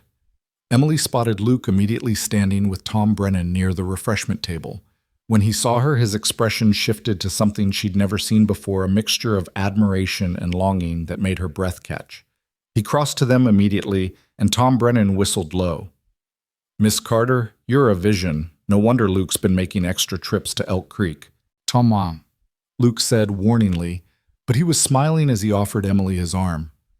Would you honor me with a dance so... The fiddler had just started a waltz slower and more intimate than the previous reels. Luke led her onto the floor with surprising grace despite his slight limp, one hand at her waist, the other holding hers with careful propriety. You dance well, Emily said, trying not to notice how natural it felt to be in his arms. My mother insisted both Sarah and I learn. Said you never knew when proper manners would matter. He spun her gently. I'm glad now. Been a long time since I had a reason to remember the steps. They moved together easily, as if they'd done this before. Emily was aware of people watching, of whispers and speculation, but she couldn't bring herself to care. The world narrowed to Luke's eyes, the warmth of his hand, the way he held her like something precious. Emily, he said quietly, I need to tell you something. But before he could continue, a commotion near the entrance drew everyone's attention. A woman had entered, blonde, elegantly dressed despite the frontier setting, scanning the crowd with determined purpose. When her gaze landed on Luke, she smiled brilliantly and started forward. Luke's hand tightened on Emily's waist. Charlotte, he breathed, and Emily felt him tense as if preparing for battle. The woman approached with the confidence of someone used to getting their way. She was beautiful in a polished way that made Emily suddenly conscious of her borrowed dress and frontier styling. Luke Harrison. Charlotte said, her voice carrying the cultured tones of Eastern education. I heard you were here. It's been too long. Charlotte, Luke said stiffly, having stopped dancing but not released Emily. I didn't know you were back in Cottonwood. Just arrived yesterday. Father's expanding his business interests here. Her gaze shifted to Emily, dismissive and evaluating at once. Aren't you going to introduce me to your friend? Miss Emily Carter. This is Miss Charlotte Whitmore. Emily is the new teacher at Elk Creek. How admirable, Charlotte said with a smile that didn't reach her eyes. Teaching frontier children must be quite an adjustment from wherever you came from. Boston, New York. Philadelphia, Emily replied, lifting her chin slightly. Oh, I adore Philadelphia. I spent a season there 2 years ago. The Whitman Academy Circle was particularly delightful. You wouldn't happen to know the Dennison family. Harold Dennison is such a charming man. Emily felt the blood drain from her face. Of course, Charlotte would know, Harold would know exactly the social circle Emily had fled. I'm acquainted with the Dennisons, Emily said carefully. More than acquainted from what Harold told me. Charlotte laughed, a tinkling sound that carried. He was quite devastated when you disappeared west. Something about breaking and understanding. Though he seems to have recovered well enough. His engagement to the Pemberton heiress was announced last month. The words hit Emily like physical blows, not because she cared about Harold's engagement, but because Charlotte had so effectively painted her as a woman who'd fled a failed romance, diminishing her in front of everyone listening. Luke stepped forward slightly. Miss Carter came west to teach, to make a difference in children's lives. Takes courage to leave everything familiar for something meaningful. Charlotte's perfect smile faltered slightly. Of course. How noble. She touched Luke's arm with casual intimacy. Luke, we simply must catch up properly. Perhaps tomorrow I have some business propositions that might interest you regarding the livery. I'm taking Miss Carter back to Elk Creek tomorrow, Luke said firmly. Surely that can wait. After all, frontier teachers must be used to managing alone. Charlotte's implication was clear. Emily wasn't important enough to prioritize. No, Luke said simply. It can't wait. If you'll excuse us, Miss Whitmore, we were dancing. He guided Emily back into the dance, leaving Charlotte standing alone, her beautiful face marred by surprise and anger. I'm sorry, Luke said quietly as they resumed waltzing. Charlotte and there was an understanding once before the war. She chose someone wealthier. He died last year, which is presumably why she's back. You don't owe me explanations. Yes, I do. His voice was firm. Emily, these past weeks getting to know you, seeing you with the children the way you've embraced this life, I need you to know that whatever Charlotte implies, she means nothing to me now. Less than nothing. Emily's heart was racing, but she forced herself to ask, and Harold Dennison, should I explain? Only if you want to. Your past is yours. What matters is who you are now here. They danced in silence for a moment. Then Emily said, he wanted to marry me for my organizational skills and good breeding. I would have managed his household and raised his children while he lived his real life at his club with his real friends. When I told him about the teaching position out west, he laughed, said I'd be back within a month properly chastened and ready to be sensible. Fool, Luke said succinctly, his loss. Charlotte's too, Emily added softly and was rewarded by Luke's smile. The rest of the evening passed in a blur of dances and conversations. Charlotte held court near the refreshment table, gathering admirers and dispensing gossip, but her eyes frequently found Luke and Emily. Sarah, protective as a mother bear, stayed close to Emily's side whenever Luke was called away for business discussions. Don't let that viper bother you, Sarah said bluntly. She had her chance with Luke and threw it away for money. Now that she's discovered money doesn't buy happiness, she thinks she can crook her finger and have him back. They have history, Seth. Ancient history, Sarah interrupted. You have present and future if you both stop being so careful and proper. Near midnight, Luke found Emily sitting with Sarah resting her feet after hours of dancing. Would you like to see something? He asked. Won't take long.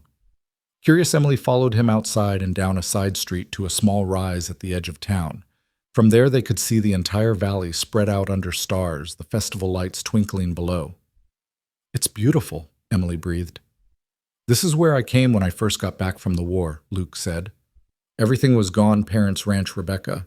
I stood here thinking about leaving, starting completely fresh somewhere. Nobody knew my failures. He paused. Sarah found me here, dragged me back, made me see that running wouldn't change anything. That building something new was better than chasing something lost. Why are you telling me this?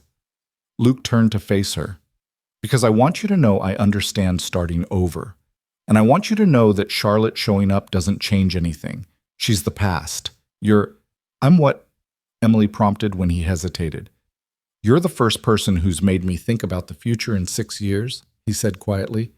Really think about it, not just survive toward it. Emily's heart was pounding so hard she was sure he could hear it.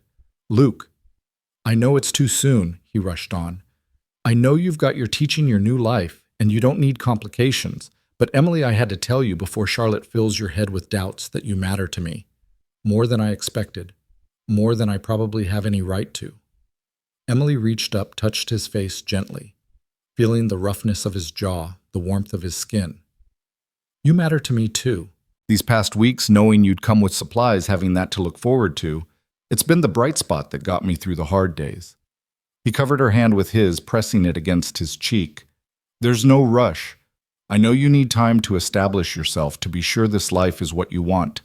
I just needed you to know where I stand. I know, Emily whispered. And Luke Charlotte was wrong. This isn't about running from Harold or Philadelphia or anything else. This is about running towards something, teaching the children this place. She paused. You. He kissed her, then gentle and careful, as if she might disappear like prairie mist. Emily had been kissed before Harold's possessive, claiming a few fumbling attempts by boys back home, but never like this. Never with such tenderness, such promise, such recognition of finding something unexpected and precious. When they parted, Luke rested his forehead against hers. I should get you back. Sarah will skin me alive if I keep you out here in the cold. They walked back hand in hand, not caring who saw, not caring what Charlotte might say. The festival was winding down, couples collecting children, merchants packing up booths. Sarah took one look at them and smiled triumphantly. About time, she said simply. Now come inside before you both freeze. That night, lying in the familiar bed at the boarding house, Emily touched her lips, still feeling Luke's kiss. Tomorrow there would be complications, Charlotte's inevitable attempts to interfere the long journey back to Elk Creek, the reality of maintaining a courtship across 15 miles of prairie. But tonight she felt more settled than she had since leaving Philadelphia. She'd come west looking for a teaching position and found so much more: a community, a purpose, a man who saw her strength when she couldn't see it herself. Whatever challenges came, she would meet them because she was no longer the woman crying on station steps. She was Miss Carter of Elk Creek, and she was exactly where she belonged. The next morning brought awkwardness and wonder in equal measure. Luke appeared for breakfast, and they exchanged shy smiles over Sarah's knowing looks. The ease of last night's dancing had been replaced by awareness of what had changed between them. The weather's holding, Luke said, consulting the window. We should make good time back to Elk Creek. I'll pack some food for the journey, Sarah announced. And Emily, that blue dress is yours for the next dance. There'll be a Christmas social, Luke added, if you'd like to come back for it. I'd like that, Emily said softly. They were loading the wagon when Charlotte appeared, dressed in an elaborate riding habit that belonged in Central Park, not Cottonwood's dusty streets. Luke, surely you have time for coffee before you leave. She positioned herself between him and the wagon. Father has a business proposition that could be very lucrative for you. Not interested, Luke said shortly, continuing to secure Emily's bags. You haven't even heard it. Really, Luke, don't let your pride cost you opportunity. Charlotte's gaze flicked to Emily. After all, if you're thinking of additional responsibilities, you'll need financial security. The implication was clear. Emily was a burden Luke couldn't afford. I have all the security I need, Luke replied. The livery does well, I own my property free and clear, and I don't need your father's money or his strings. Still so stubborn. Charlotte sighed dramatically. I remember when that was charming. Now it just seemed provincial. Emily had heard enough. Mr. Harrison's integrity isn't provincial, Miss Whitmore. It's admirable. Not everyone measures success by wealth alone. Charlotte's laugh was sharp. How refreshingly naive, though I suppose frontier school teaching doesn't require much worldliness. It requires dedication, patience, and genuine care for others' well-being, Emily responded calmly. Qualities that translate anywhere, even in Philadelphia's finest drawing rooms. After all, I've navigated both, which gives me perspective on what truly matters. For once, Charlotte seemed at a loss for words. Luke helped Emily onto the wagon seat with perhaps more care than necessary, his hand lingering on hers. Miss Whitmore, he said with formal politeness, then clicked to the horses. As they pulled away, Emily saw Charlotte standing in the street, her beautiful face twisted with fury, and something else, genuine loss perhaps, at seeing clearly what she'd thrown away. That was well done, Luke said once they'd cleared town. Charlotte's not used to people standing up to her. I've known too many Charlottes, Emily replied. They only have power if you give it to them. They rode in comfortable silence for a while, the events of last night settling between them like dust after wind. Finally, Luke spoke. I meant what I said, about taking time, not rushing anything. I know, and I appreciate it, but Luke, Emily gathered her courage. I don't need as much time as you might think. I know my own mind, my own heart. I've known since you found me on those station steps that you were different, special. Even learning about Rebecca, about Charlotte, especially then. You've lost and rebuilt, loved and grieved, and yet you still had room in your heart for kindness to a stranger. She touched his hand where it held the reins. That tells me everything I need to know about your character. Luke turned his hand over, interlacing their fingers. When I saw you crying that night, something in me recognized something in you, like calling to like maybe. Two people who'd been broken, but refused to stay that way. They stopped at the usual spot by the stream for lunch and to rest the horses. This time, when Luke helped Emily down from the wagon, he held her a moment longer and she rested her head against his chest, hearing his heartbeat strong and steady. "I don't want to compromise your reputation," he said into her hair. "The families in Elk Creek trust you with their children. Then we'll be careful proper. You'll court me like a gentleman and I'll be a perfectly respectable schoolteacher." She looked up at him, smiling. "Who happens to be counting days between supply runs?" He kissed her forehead, a gentle blessing. "2 weeks is too long. I'll find reasons to come more often." "The children will talk." "Let them. Maybe it'll be a good lesson that their teacher deserves happiness too." When they reached Elk Creek, the Sunday afternoon quiet was broken by children running to greet them, eager to hear about the festival. Emily saw curtains twitch in windows, knew the entire settlement would know within hours that she'd returned with Luke Harrison, both of them glowing with barely concealed joy. "I'll help you get settled," Luke said, carrying her bags into the teacher's quarters. Inside, away from watching eyes, he pulled her close once more. 2 weeks, he promised. "Less if I can manage it." "I'll be here," Emily assured him. Teaching conjugations and multiplication tables and probably boring the children with stories about the harvest dance. "Tell them about the teacher who captured the heart of a stubborn livery owner," Luke suggested, "though they might not believe someone as wonderful as you would look twice at someone like me." "Tell them about the cowboy who rescued a lost teacher and showed her she was already home," Emily countered. After Luke left, Emily stood in her little schoolroom touching the books he'd brought, remembering his words on that rise overlooking Cottonwood. The future stretched before them, uncertain, but no longer solitary. There would be challenges, the harsh winter everyone warned about, Charlotte's inevitable interference, the difficulty of maintaining a courtship across distance. But there would also be Sunday dinners at the boarding house, Christmas socials, the gradual weaving together of two lives that had seemed destined for loneliness until they found each other. Emily picked up her chalk and began writing tomorrow's lessons on the board.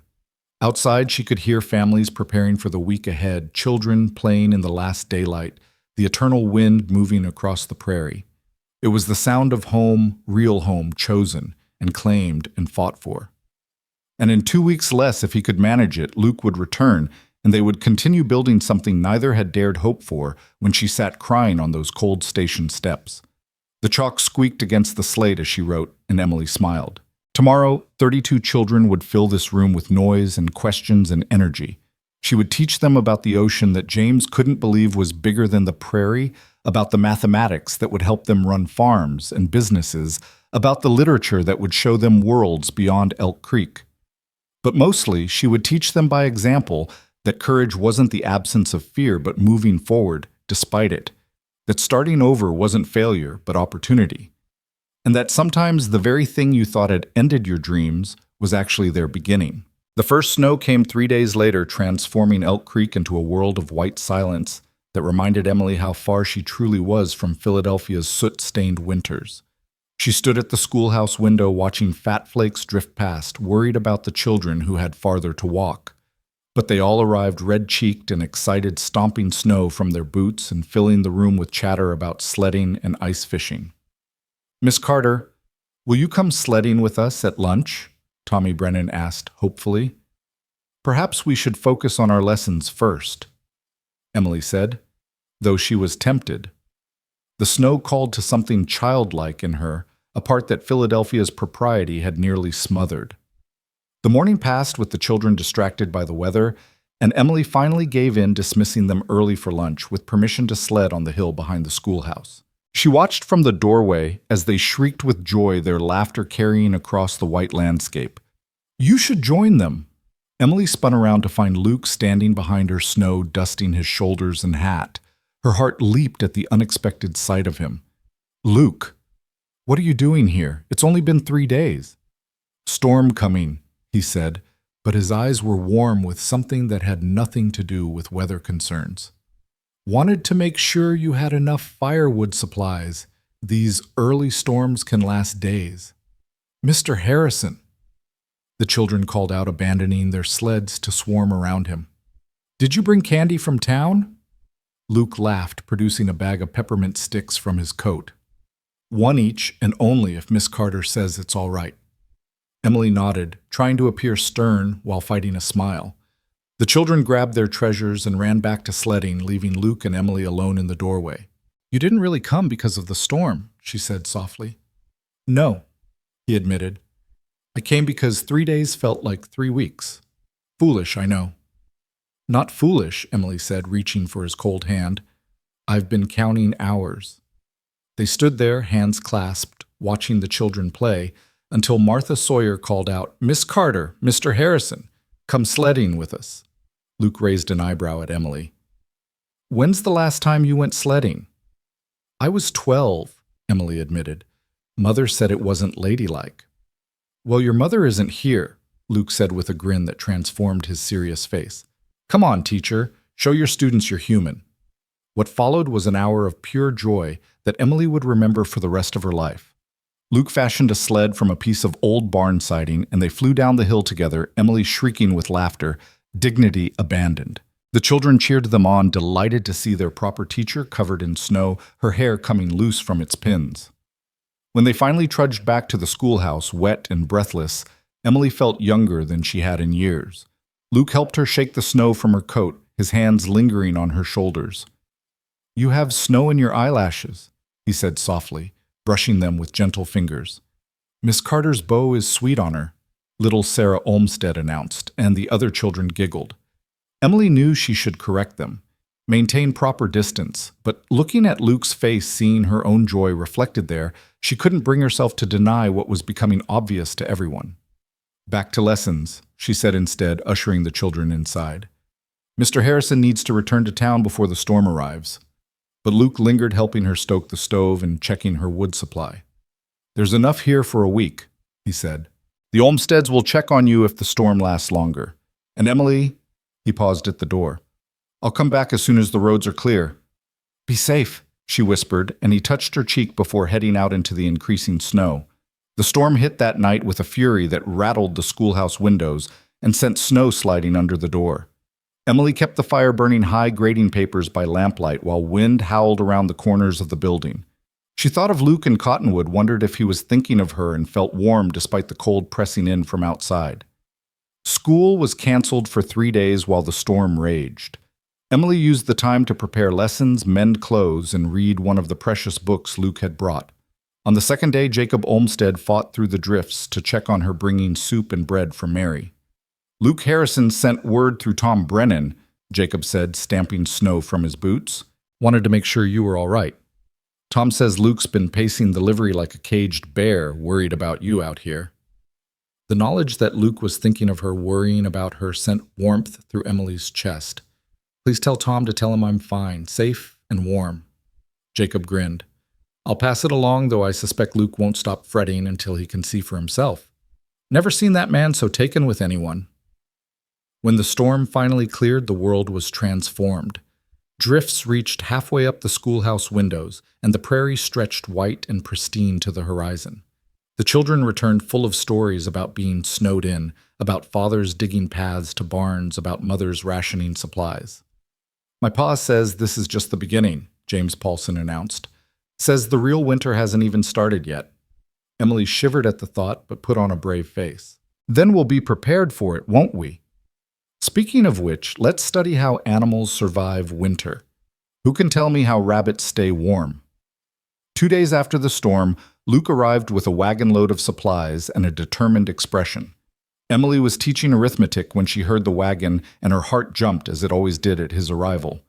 "Continue with your problems," she told the class, stepping outside. Luke was unloading crates, but he stopped when he saw her, his face lighting up. "You're all right." "Of course I am. Did you doubt it? Every minute of that storm." He came closer, and Emily saw the exhaustion in his eyes, the worry he'd carried. "I kept thinking about you out here alone. What if the roof gave way? What if you ran out of wood?" "Luke," she interrupted gently, "I'm fine. The schoolhouse is solid. The families look out for me, and I'm stronger than I appear." I know," he said, pulling her into his arms, despite the fact that children's faces were pressed against the windows. "I know you're strong, but I still worry. Can't seem to help it." Emily let herself rest against him for a moment, feeling his heartbeat through his coat. I worried about you too. The roads must have been treacherous. Worth it, he murmured into her hair. Emily, I need to tell you something. She pulled back to look at him, alarmed by his serious tone. What is it? Charlotte's father has been spreading rumors in town about you, about why you really left Philadelphia. He's suggesting you had some scandal, that you're not fit to teach children. Emily felt the blood drain from her face. But that's not... I know, Luke said firmly. Everyone who knows you knows it's lies.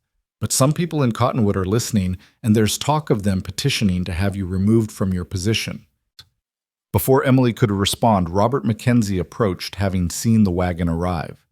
Luke, Miss Carter, we need to talk.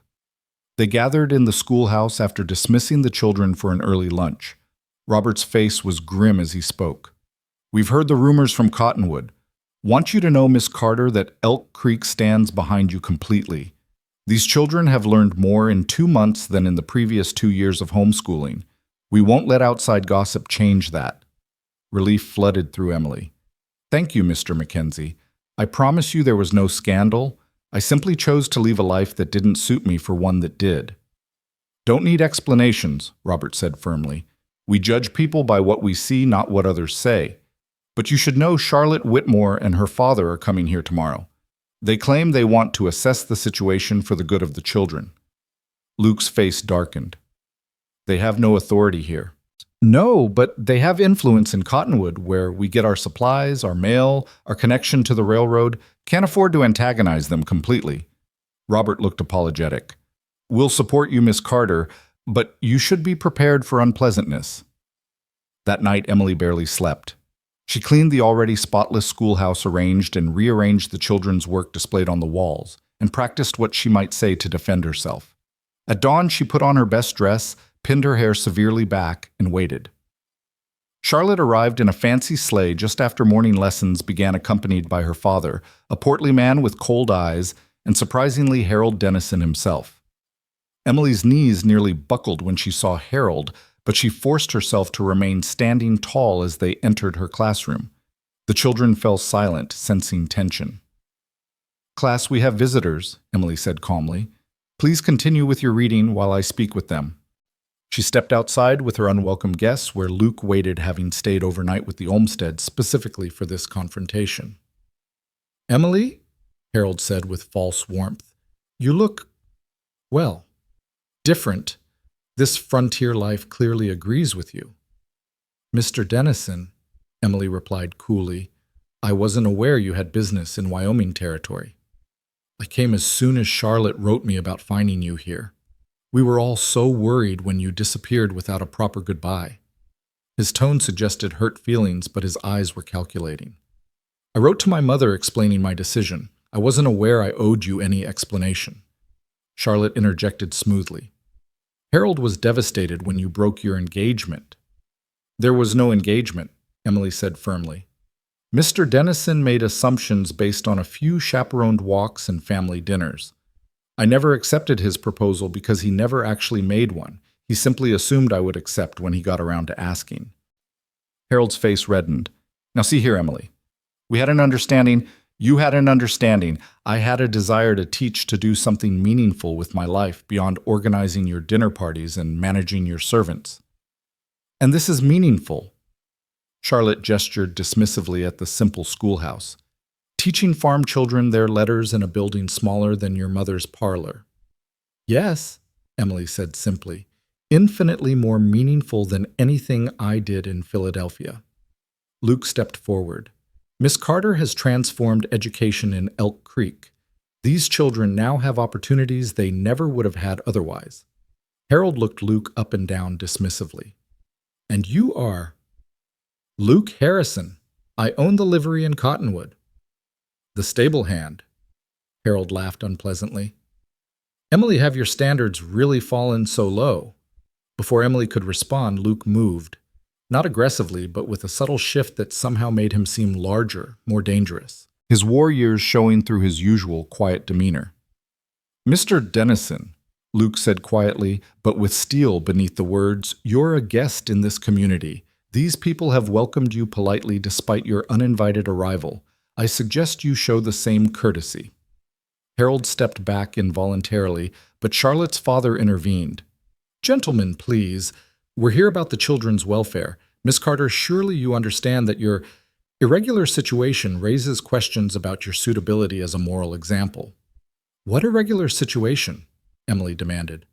"An unmarried woman living alone entertaining a male visitor without proper chaperone." The schoolhouse door burst open and Martha Sawyer emerged, followed by the other older students. "Miss Carter isn't alone," Martha said boldly. "She has all of us, and Mr. Harrison only visits when others are present. We can all testify to that." "Children should be seen, not heard," Charlotte said sharply. "Maybe in your world," Martha shot back, "but Miss Carter teaches us to think to speak up for truth, and the truth is she's the best teacher we could ask for." More children spilled out, and parents began arriving, drawn by word that spread quickly through the settlement. Soon Charlotte and her party were surrounded by the entire population of Elk Creek. Robert Mackenzie stepped forward. "Mr. Whitmore, Mr. Dennison." "Miss Whitmore, we appreciate your concern, but Elk Creek manages its own affairs. Miss Carter has our complete confidence." "You'd take the word of a woman who fled Philadelphia society over the testimony of respectable people," Charlotte's father demanded. "I'll take the evidence of my own eyes," Mary Olmsted said, pushing through the crowd. "My children can now read and figure. My oldest son talks about attending university someday. That's what Miss Carter brought us, hope and possibility." Harold tried one more time. "Emily, be reasonable. Come back with me. Your mother misses you. I'm willing to overlook this adventure. We can still have the life we planned." "The life you planned," Emily corrected. "Harold, I'm going to say this as clearly as I can. I never loved you. I never wanted to marry you. I came west to teach, and I found more happiness in this simple schoolhouse than in all the drawing rooms of Philadelphia. Please leave, all of you." Charlotte's perfect composure finally cracked. "You'll regret this. When winter really comes, when you're completely isolated, when this frontier romance falls apart, then I'll still be teaching," Emily interrupted. "I'll still be making a difference. I'll still be living my own life, not one prescribed by others." Luke moved to stand beside Emily, not touching her, but close enough that his presence was unmistakably supportive. "I think you've heard the lady's answer. And the community's. Time you headed back to Cottonwood." For a moment, violence seemed to hover in the air.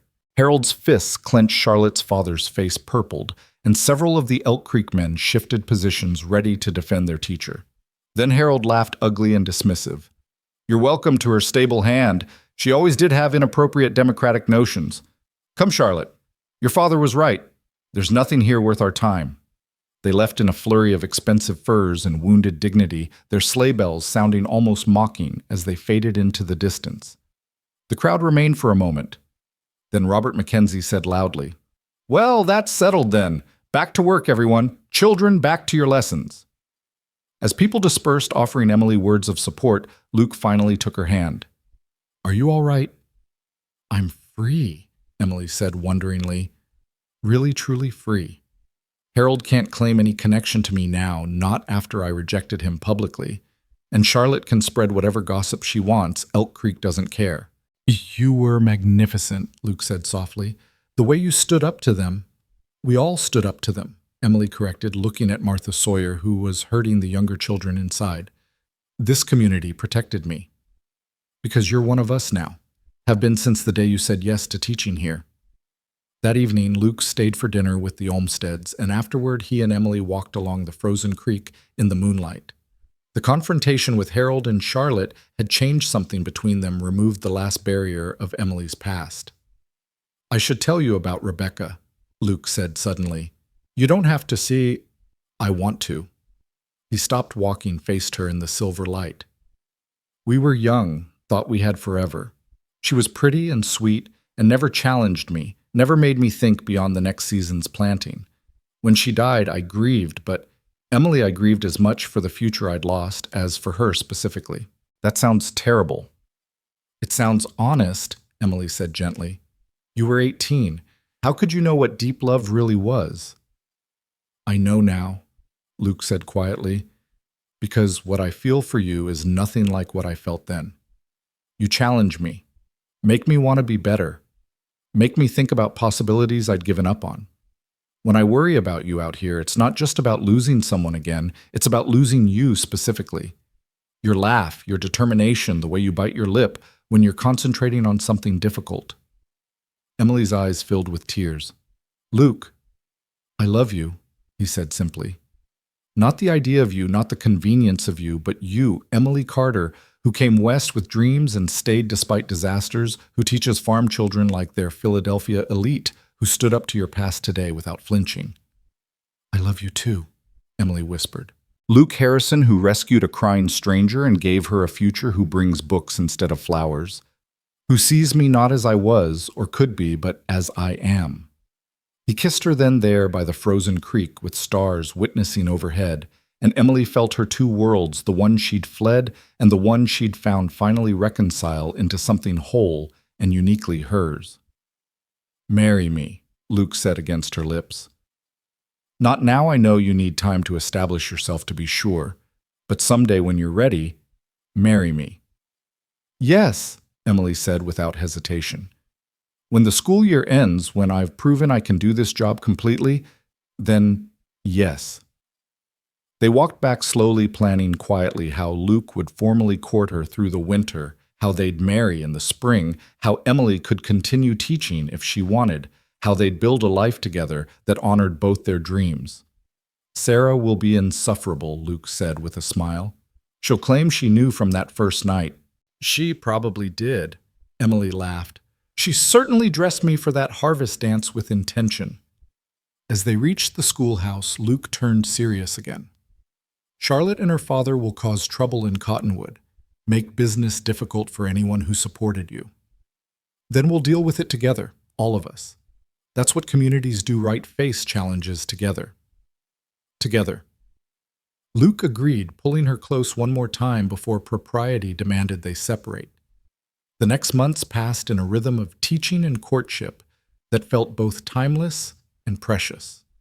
Luke came every week, sometimes twice, always with legitimate business, but always finding time to walk with Emily to help with school repairs, to simply sit by her fire and talk about everything and nothing. The winter Charlotte had warned about did come fierce and isolating at times, but Emily found beauty in it too. Mornings when the frost painted incredible patterns on the windows. Afternoons when the children's voices echoed warm against the cold outside.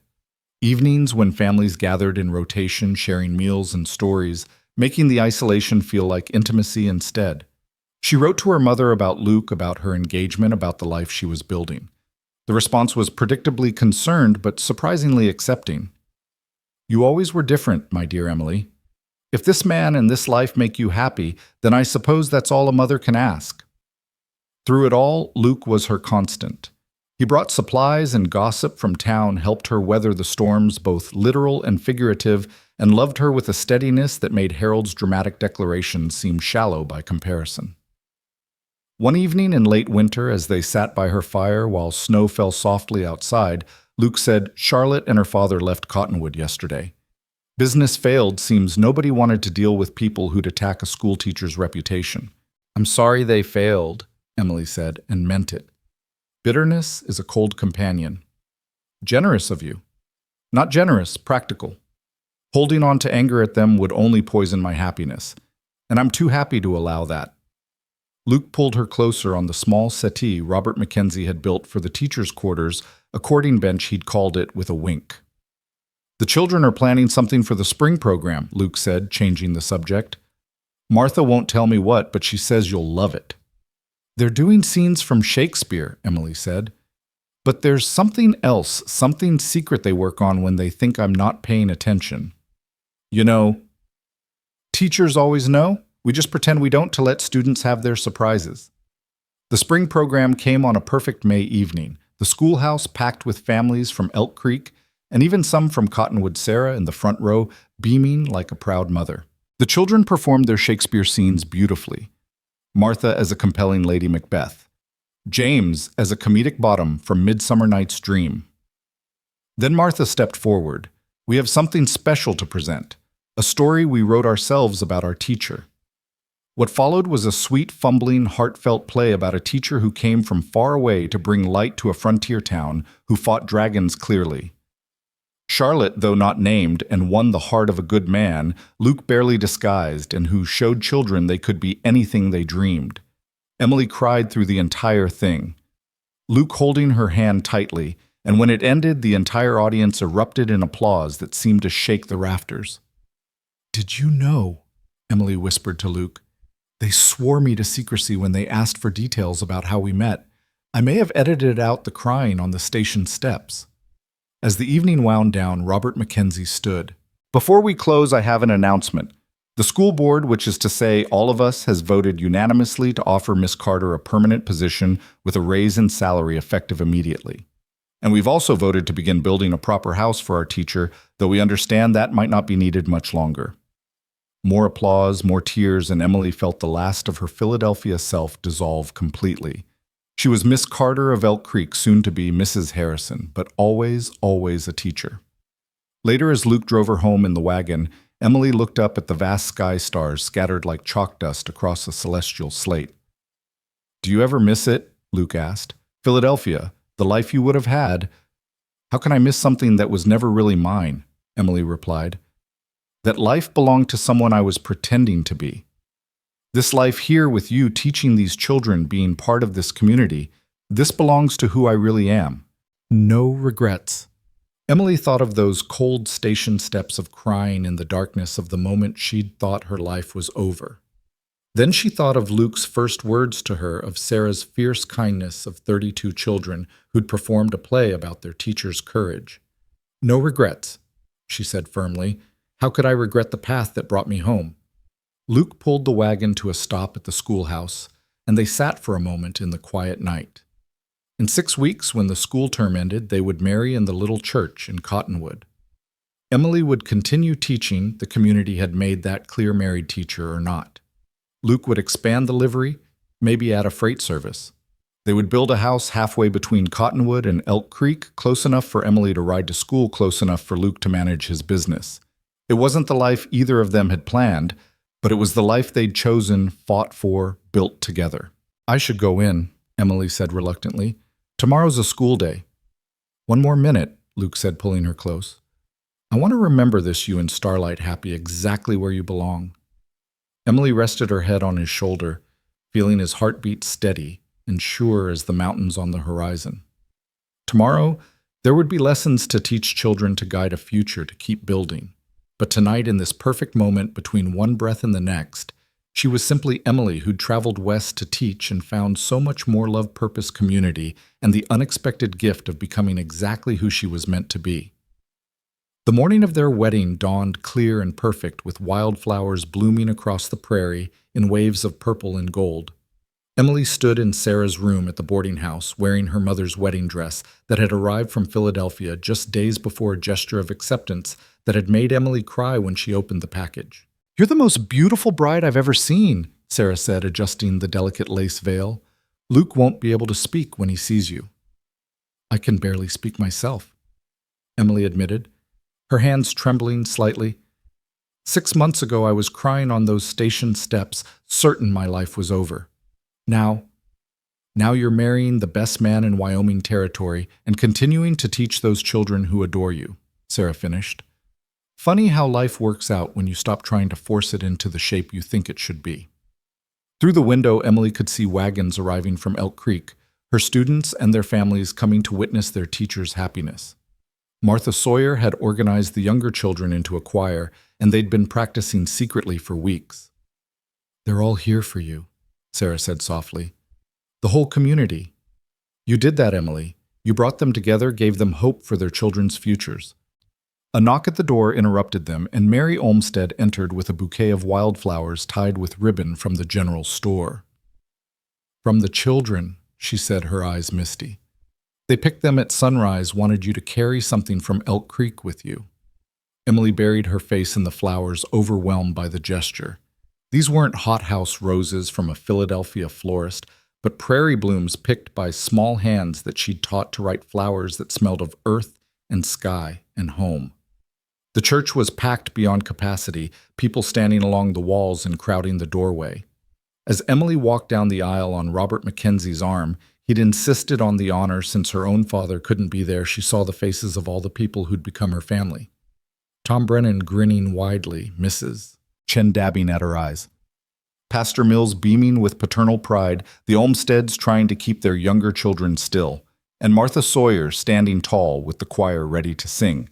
But Emily only truly saw Luke standing at the altar in a new suit Sarah had bullied him into buying, his face transformed with joy and wonder.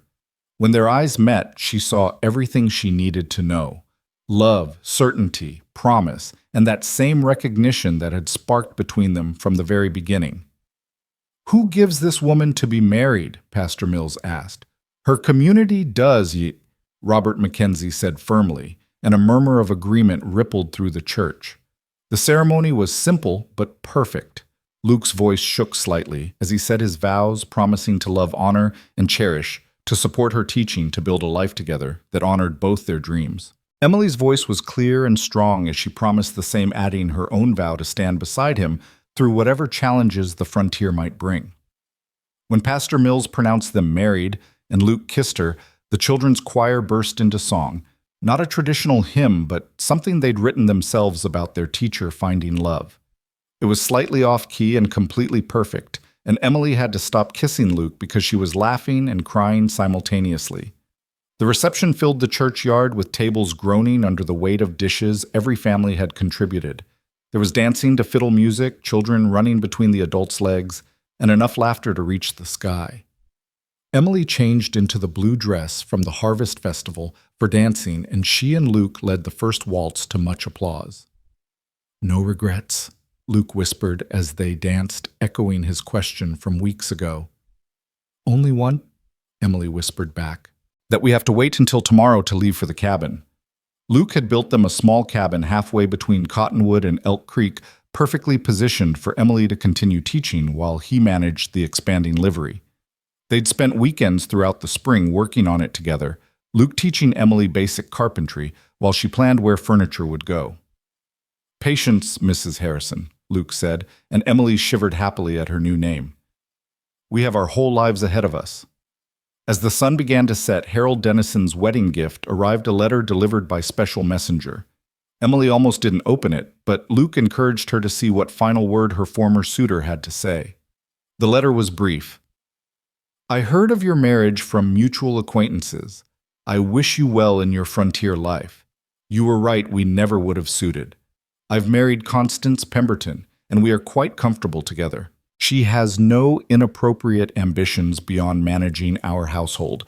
I trust you found someone who appreciates your peculiar strengths. H.D." Emily passed the letter to Luke, who read it with raised eyebrows. "Peculiar strengths. I think that's the nicest thing Harold ever said about me." Emily laughed. "Poor Constance, though. Comfortable sounds like a cold marriage bed." "Whereas ours will be quite warm," Luke murmured in her ear, making her blush. As darkness fell, lanterns were lit, creating pools of golden light. The party showed no signs of ending, but Sarah finally intervened. "All right, everyone, let the newlyweds escape. They've got a journey tomorrow, and school starts again in a week." Amid much good-natured teasing and advice, Emily and Luke made their way to the boarding house where they would spend their wedding night before leaving for their new home. As they walked hand in hand down Cottonwood's main street, Emily remembered walking this same route that first night, broken and afraid, Luke's steady presence the only thing keeping her upright. "What are you thinking?" Luke asked, noticing her thoughtful expression. "About that first night, how you found me at my lowest point and somehow saw something worth saving." Luke stopped, turned her to face him under the stars. "I didn't save you, Emily. You saved yourself. I just offered a hand when you needed one. You did everything else, faced down your past, won over. Elk Creek taught those children to dream bigger, made me believe in love again. You saved yourself, and in doing so, you saved me too." Their wedding night was tender and passionate by turns, two people who'd been broken by life, discovering they could be whole together. Luke was gentle, patient, treating Emily like something precious but not fragile, and Emily found a freedom in his arms she'd never imagined possible. The freedom to be completely herself, desired not despite her strengths, but because of them.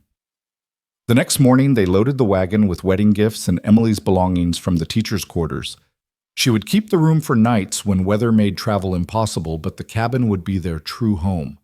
The whole town turned out to see them off, and Emily felt like she was leaving one home for another, expanding her world rather than abandoning anything.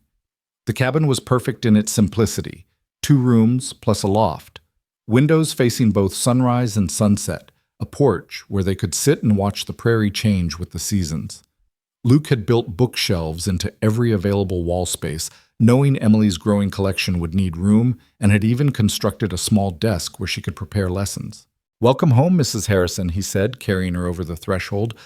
That first week of marriage passed in a blur of discovery and joy. They established routines, Luke leaving early for the livery, while Emily prepared for school meeting for lunch, when possible evenings spent reading together, or walking the prairie nights of passion that left them both amazed at their good fortune.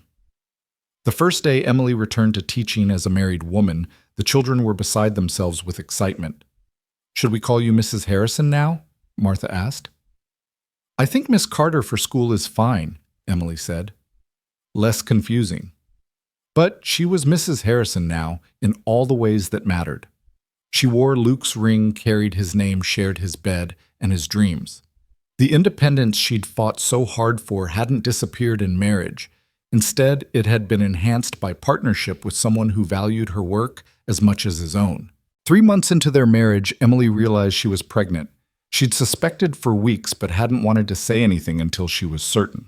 She told Luke on a Sunday afternoon as they sat on their porch, watching storm clouds build over the mountains.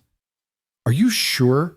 he asked, his face cycling through emotions: joy, fear, wonder, concern. "As sure as I can be without Doc Murphy's confirmation. But yes, I think so. The baby would come in the spring after the school term ends." Luke pulled her onto his lap, holding her carefully as if she might break. "A baby. Our baby. Emily, His voice broke, and she felt tears on his cheek as he buried his face in her neck. "Are you happy?" she asked, though she could feel the answer in the way he held her. Happy doesn't begin to cover it. Terrified too, though. What if something happens? What if I'm not a good father? What if... Emily kissed him to stop the spiral of worry. "We'll face whatever comes together. That's what we promised. Remember, together." They decided to wait to tell anyone until Emily began to show, but Sarah figured it out within a week, when Emily couldn't stand the smell of coffee during a visit to town. "Oh my Lord, you're pregnant!" Sarah exclaimed, then promptly burst into tears. "I'm going to be an aunt, a real aunt, when... How far along have you seen Doc Murphy?" The news spread through both communities like wildfire, and Emily found herself the recipient of more advice than she could possibly process. Every woman in Elk Creek had wisdom to share about pregnancy and childbirth, while the men slapped Luke on the back and made jokes about sleepless nights ahead. Teaching while pregnant proved challenging as winter set in. Morning sickness made the first hours difficult, and as she grew larger, simply standing all day became exhausting. But the children were wonderfully protective, the older ones helping more with the younger, everyone trying to make their teacher's life easier. "You should stop teaching," Luke said one evening after Emily had nearly fainted during arithmetic lessons. "Just until the baby comes." "The term ends in 2 months, Emily protested. "I can manage that long." But the winter had other plans. A blizzard in February trapped Emily at the schoolhouse overnight, unable to get home, despite Luke's desperate attempts to reach her. She spent the night huddled by the stove, feeling the baby move inside her, terrified and exhilarated in equal measure. When Luke finally reached her the next morning, wild-eyed with worry, he put his foot down. "No more. Sarah can finish the term. You're coming home and staying there until this baby is safely born." Emily wanted to protest, but seeing the fear in his eyes, feeling her own exhaustion, she agreed. Sarah took over the classroom, doing an admirable job while Emily advised from home, and the children visited regularly, bringing their work for her to review.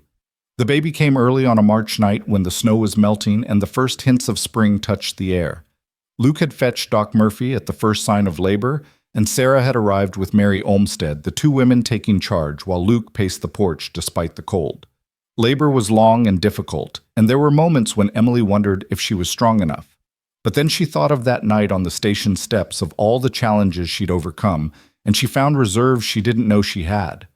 When their daughter was finally born healthy and loud and perfect, Luke wept openly as he held her for the first time. "She's beautiful," he whispered, "just like her mother." "What should we name her?" Emily asked, exhausted but euphoric. "Hope," Luke said without hesitation. "Hope Sarah Harrison. Because that's what you brought to my life, what you brought to Elk Creek. Hope." Sarah burst into fresh tears at hearing the baby would carry her name, and even Doc Murphy seemed moved by the moment. Recovery was slow, and Emily chafed at being confined to bed while spring bloomed outside. But the community rallied around them, bringing food, helping with chores, and passing baby Hope around like she belonged to all of them. "She's Elk Creek's first baby born to a teacher," Robert McKenzie said proudly. "That makes her special." "All babies are special," Emily corrected, but she smiled at the sentiment. When she was finally strong enough, Emily brought Hope to the schoolhouse for the children to meet. They were enchanted, especially the girls who begged to hold her. "Will you come back to teach?" Martha asked anxiously. "Sarah's good, but she's not you." "I'll be back in the fall," Emily promised. "Hope will come with me. She can sleep in the corner while I teach, and you can all help watch her." "A baby in school?" little Tommy Brennan asked doubtfully. "Why not?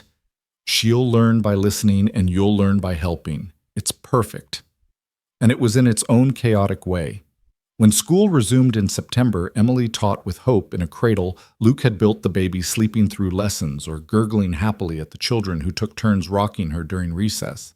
It shouldn't have worked, but like everything else in Emily's frontier life, it did, because the community made it work. One evening that October, as Emily sat grading papers while Luke played with Hope on the cabin floor, she thought about the journey that had brought her here. 2 years ago, she'd been crying on cold station steps, certain her life was over. Now she was a wife, mother, and teacher, living a life she couldn't have imagined but wouldn't trade for anything. "What are you thinking about?" Luke asked, noticing her contemplative mood. "About Charlotte, actually. Wondering what became of her." Tom Brennan heard she married some banker in Denver. Very wealthy, very proper, very dull by all accounts. "I hope she finds happiness," Emily said, meaning it. Really. Really. Everyone deserves the chance to find where they belong. It took me coming all the way to Wyoming to find mine, but I found it. She looked at Luke, at Hope, at the stack of children's essays about what they wanted to be when they grew up: doctor, teacher, railway engineer, even president. "I'm exactly where I'm meant to be." Luke stood pulling Emily to her feet and into his arms, while Hope babbled happily on her blanket. "Dance with me," he said suddenly. "There's no music." "Don't need any." They swayed together in their simple cabin, no orchestra, no grand ballroom, just two people who'd found each other against all odds. Through the window, Emily could see the lights of Elk Creek. In the distance, the community that had embraced her, fought for her, became her family. "I love you," Luke murmured against her hair. "My brave, brilliant, peculiar strength wife." Emily laughed at the reference to Harold's letter. "I love you too. My patient, kind rescue the crying woman on station steps. Husband." "I'd do it again," Luke said seriously. 1,000 times over, I'd stop and offer you help, even knowing all the challenges we'd face." "And I'd take it," Emily replied, "even knowing the hard winters and the isolation and Charlotte's persecution. I'd take your hand and follow you to Sarah's boarding house and start this whole adventure again." Hope made a sound that might have been agreement, and they both laughed, breaking apart to tend to their daughter. As Emily lifted Hope into her arms, she caught sight of herself in the small mirror Sarah had given them as a wedding gift. The woman looking back bore little resemblance to the Philadelphia Emily who'd boarded a train with such specific dreams. This Emily had sunlines around her eyes, from prairie brightness, calluses on her hands from building a life with real labor, and a contentment in her expression that no amount of Eastern sophistication could have provided. "The children want to do another play for Christmas," Emily told Luke as they prepared for bed. "About the first Christmas in Bethlehem, but Martha wants to add a subplot about wise men getting lost on the prairie and finding their way by following the Northern Star." "Sounds about right," Luke said, smiling. "We all need guides when we're lost in the wilderness." "You were mine?" Emily said softly. "That night at the station. You were my guide to this life I never knew I wanted. And you were mine back to believing life could be good again, Luke replied. They lay together in their bed, Hope in her cradle nearby, the vast prairie night surrounding their little cabin with its infinite silence and possibility. Tomorrow would bring new challenges, teaching while caring for a baby, expanding the livery business, navigating the complex dynamics of frontier life. But tonight, Emily felt nothing but gratitude for the journey that had begun with tears on cold steps and led to this warm bed, this loving partner, this life built on choice rather than expectation. The school bell would ring again in the morning, calling children to learn and grow and dream. Emily would stand at the front of the classroom with Hope on her hip, teaching reading and arithmetic, but also teaching courage and possibility. She would show them through her own example that life could surprise you, that failure could become opportunity, that sometimes getting lost was the only way to find yourself. Luke shifted beside her, his arm coming around her waist, pulling her close in his sleep. Hope sighed in her cradle, dreaming baby dreams. Outside, an owl called across the prairie, and wind rustled through the grass with a sound like whispered promises. Emily closed her eyes, thinking one last time of that cold October night when she'd thought everything was ending. Luke had been right in those first words to her. She had already been home. She just hadn't known it yet. Home wasn't a place, but a choice, not a destination, but a determination to bloom wherever you were planted, to build something beautiful from whatever materials life provided. The morning would come soon enough with its duties and demands. But for now, Emily Harrison, teacher, wife, mother, frontier woman, simply held on to the warmth of her present and felt complete. She had traveled 3,000 miles to find herself, only to discover she'd been there all along, waiting to emerge when the right circumstances and the right person finally set her free. In Elk Creek, a dog barked. In Cottonwood, Sarah probably lay awake planning some new scheme to improve the boarding house. Somewhere on the vast prairie, other women like Emily were making their own brave choices, defying expectations, building lives of meaning rather than mere propriety. But here in this cabin, in this bed, in this life, she'd never planned but couldn't imagine living without Emily, simply existed in the perfect. Now, no longer the woman crying on station steps, no longer searching for where she belonged. She was home in the deepest sense, not because of where she was, but because of who she'd become and who she'd become it with. The owl called again, and Luke pulled her closer, and hope stirred but didn't wake. Tomorrow would bring its own adventures, its own challenges and triumphs. But tonight, Emily Harrison was exactly where she needed to be, surrounded by love she'd earned through courage, determination, and the willingness to say yes when everything seemed to be saying no. The station steps were far away now in distance and in spirit, but Emily would never forget them. Never forget the cold that had driven her to warmth, the despair that had led to joy, the ending that had been a beginning. Those steps had been her catalyst, the breaking point that became a turning point. And in the morning, when the school bell rang across the valley, calling children to come and learn, it would also be calling Emily to continue becoming teacher guide example of what was possible when you stopped accepting what was expected and started creating what was essential. But that was tomorrow. Tonight, she simply held on to Luke, to this moment, to the life she'd built from the ruins of the one she'd lost, and knew that sometimes the best journey was the one you never planned to take, and the best home was the one you built yourself. One choice, one day, one act of courage at a time.